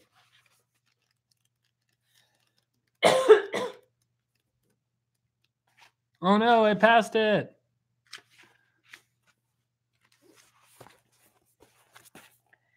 Don't freak out, but right now you are staring cold in the face of a specter. You can't even imagine how crazy this whole situation is. If you're getting too scared, read this next clause over and over until you're not insane with fear anymore. Everything will be okay. All right. Okay. We can do this. With your last shred of sanity, you quickly glance at the ghost, and then you worry that if you stare at the ghost too hard, your brain will realize it's looking at something so insanely impossible that you'll just black out. Anyway, this ghost, you can see through it, but only a little. It's weird. And I'll tell you what the frig else, this ghost does look like your dad, and he's getting closer. Do you? Stare at the ghost intently and black out as your mind shuts down. Don't stare at the ghost too intently and try to figure out what it wants.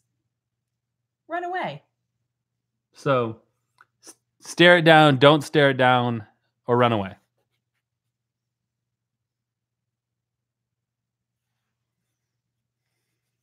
Oh, thank you for the compliment on my trumpet interrupting, Mike. Okay, Numat says we stare the ghost down. Mike says we stare the ghost down.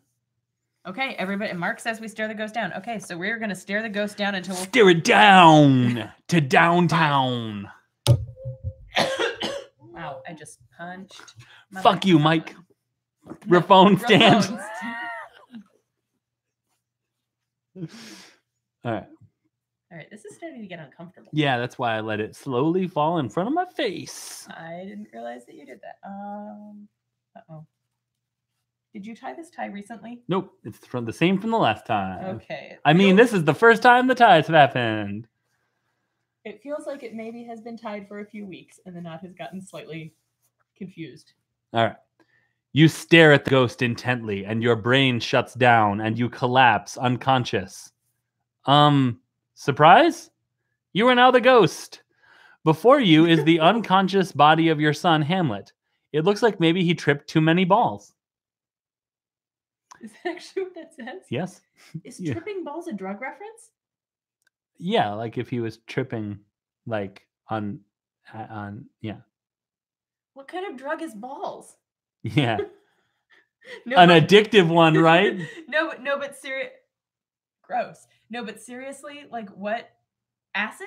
Yeah. It's acid? They don't call it. Tripping balls is like when you are tripping on acid, you're like, it's like very tripping. Not like you be tripping. Okay. Like that's where you're just sort of acting silly. Okay. But like if you are tripping, like a Woodstock. Tripping balls is a reference to dropping acid. Yeah. Okay. Yeah. Well. Okay. Okay.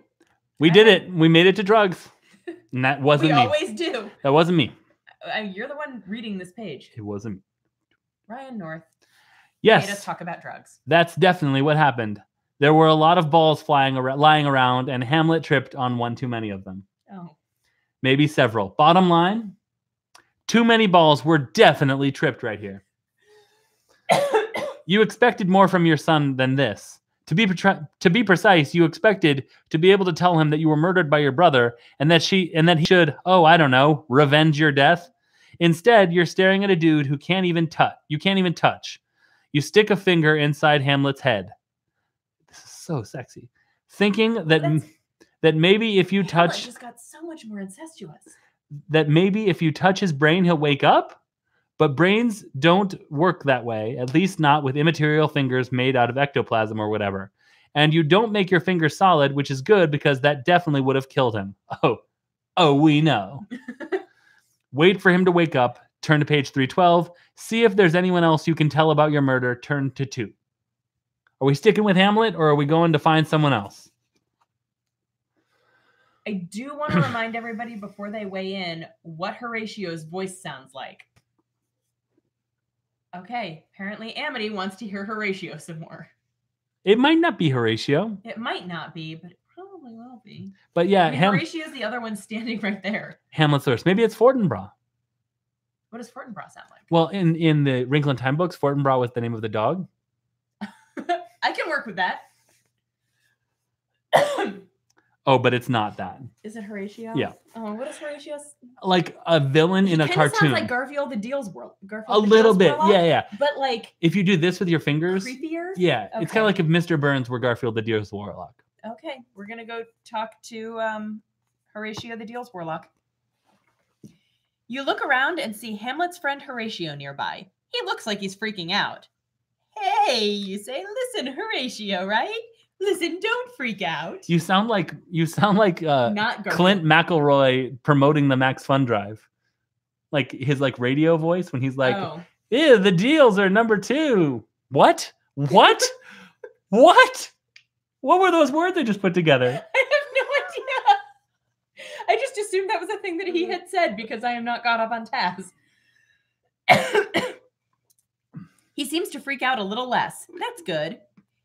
Hey, when Hamlet wakes up. Oh wait, no, I'm not.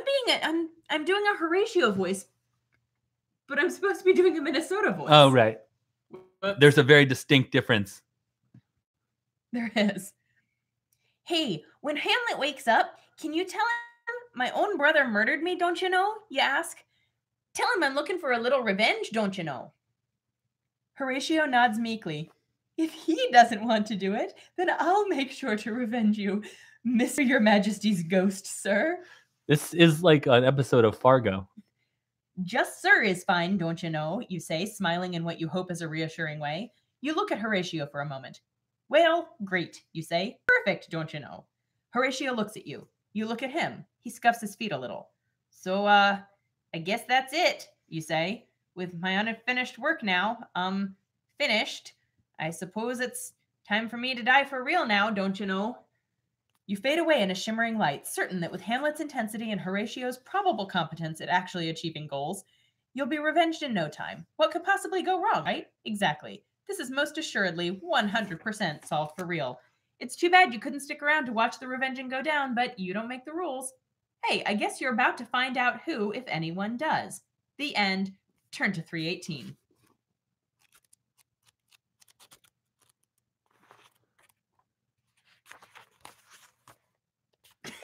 That's a pretty good picture.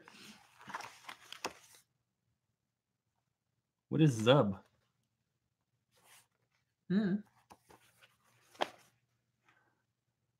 Don't freak out. Glur.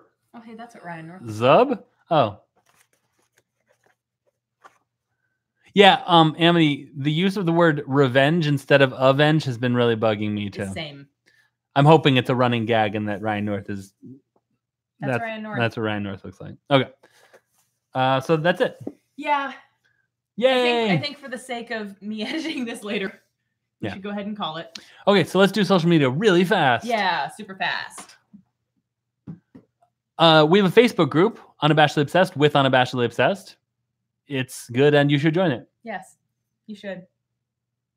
I think most of you who have been interacting with us tonight are already in it. Yeah. But for those who are not, you should join it. Yeah. If you don't already have, if you're already part of the Unabashedly Obsessed with Unabashedly Obsessed, get it. Cool. We also have a merch store. And a Patreon, patreon.com/unabashedly obsessed. The one time. I knew you were going to do that too. You can find us on Twitter. We are at UFO Podcast. You decide what the F stands for. Tonight, the F stands for... Fortinbras. Come here, boy. Okay. I'm Fortinbras. Help me, Raggy. Oh, see, I was just going to do Torg voice. Okay. Right. Okay. Mostly because it didn't occur to me to do Scooby voice. Right. Individually, you can find us on Twitter. I'm at Unabashedly Erin. I am at Unabashed James. You can go to our merch store. We have a merch store called... Now we're going to talk about the merch cafepress.com/unabashedly obsessed. You can get an awesome stainless steel coffee mug. Featuring logo art by Emily Cardamus, who you can follow at Corrupted Gem on Twitter or artfulhypothesis.tumblr.com. Thanks, Emily, for the logo art. Thank you. Thank you also to Jamie Shaheen for our theme song. Did you guys know there was a ladder down here? You can find Jamie and his band A Silent Few on YouTube. If you want to email us, we have unabashedlyobsessed@gmail.com.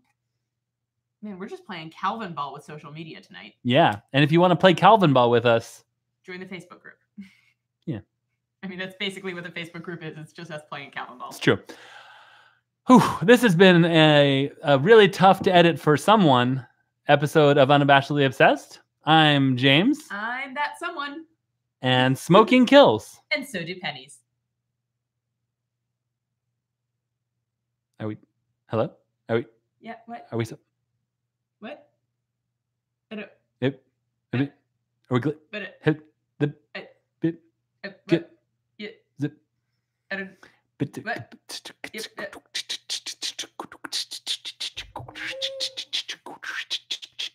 I am stopping the recording now and saving the recording. I can't see what I'm doing, so I'm just going to make this face. This face. It's the same face. That's what's another face I can make? I don't know. They all look the same because you're behind the pop filter. Drop the bass. Drop the bass now. Boom, boom, boom, boom, boom. Well, Boom, boom, boom, boom. Bring it back now. Boom, boom, boom, boom. Boom, boom, boom, boom. Blast it in your stereo. I don't know. I think music songs talk to you about what you should do with the music, like play it in your stereo. You think so? Yeah. You think that's what music songs should do? Go to rock shows, buy some merch because we need the money because touring is expensive and recorded music doesn't pay off. My favorite part of this bit that you're doing is that you refer to it as music songs. Yeah. I got you this tie. Oh, awesome, a tie. I thought you might need it for the next live stream in case you show up feeling, underdressed. Sometimes that might happen. Sometimes that might happen. All right, guys. This is very good content. Start a band of your own, but please don't compete with me because I'm trying to make some money and selling on CD. Oh, Zub was the illustrator for that page. Yeah. Oh. Where'd the book go? Weirdly, the type of music that Thank you, Amity, for telling performing us that. is called Zubstep. You're the worst. Yeah. Ryan North's dog's name is Noam Chomsky. I like that. And he's a good boy. And also a published linguist. Alexa! I don't know if you guys could hear that, but Alexa just turned on in the kitchen. All right. And now she's just talking. Call China. Oh, yeah. Jim Zub is an artist, writer, and art instructor based in Toronto, Canada. Cool. JimZub.com, folks. All right.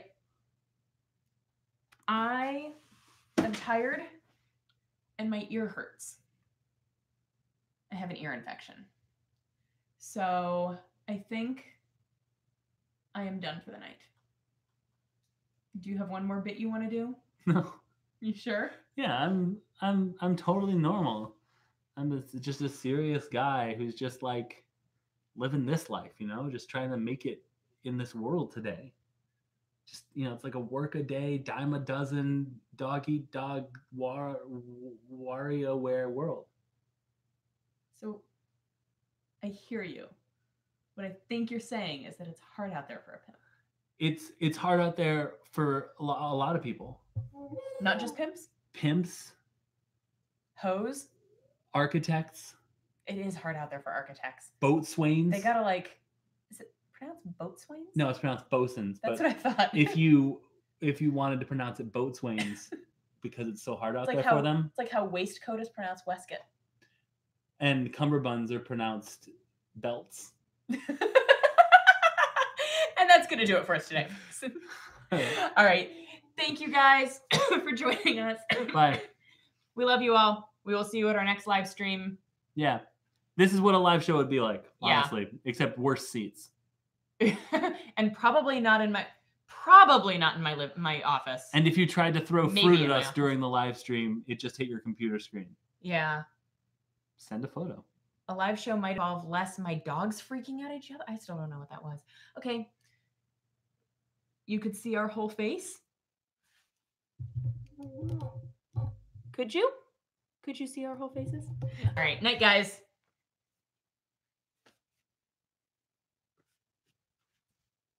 Yes, I'm sure I want to end the stream.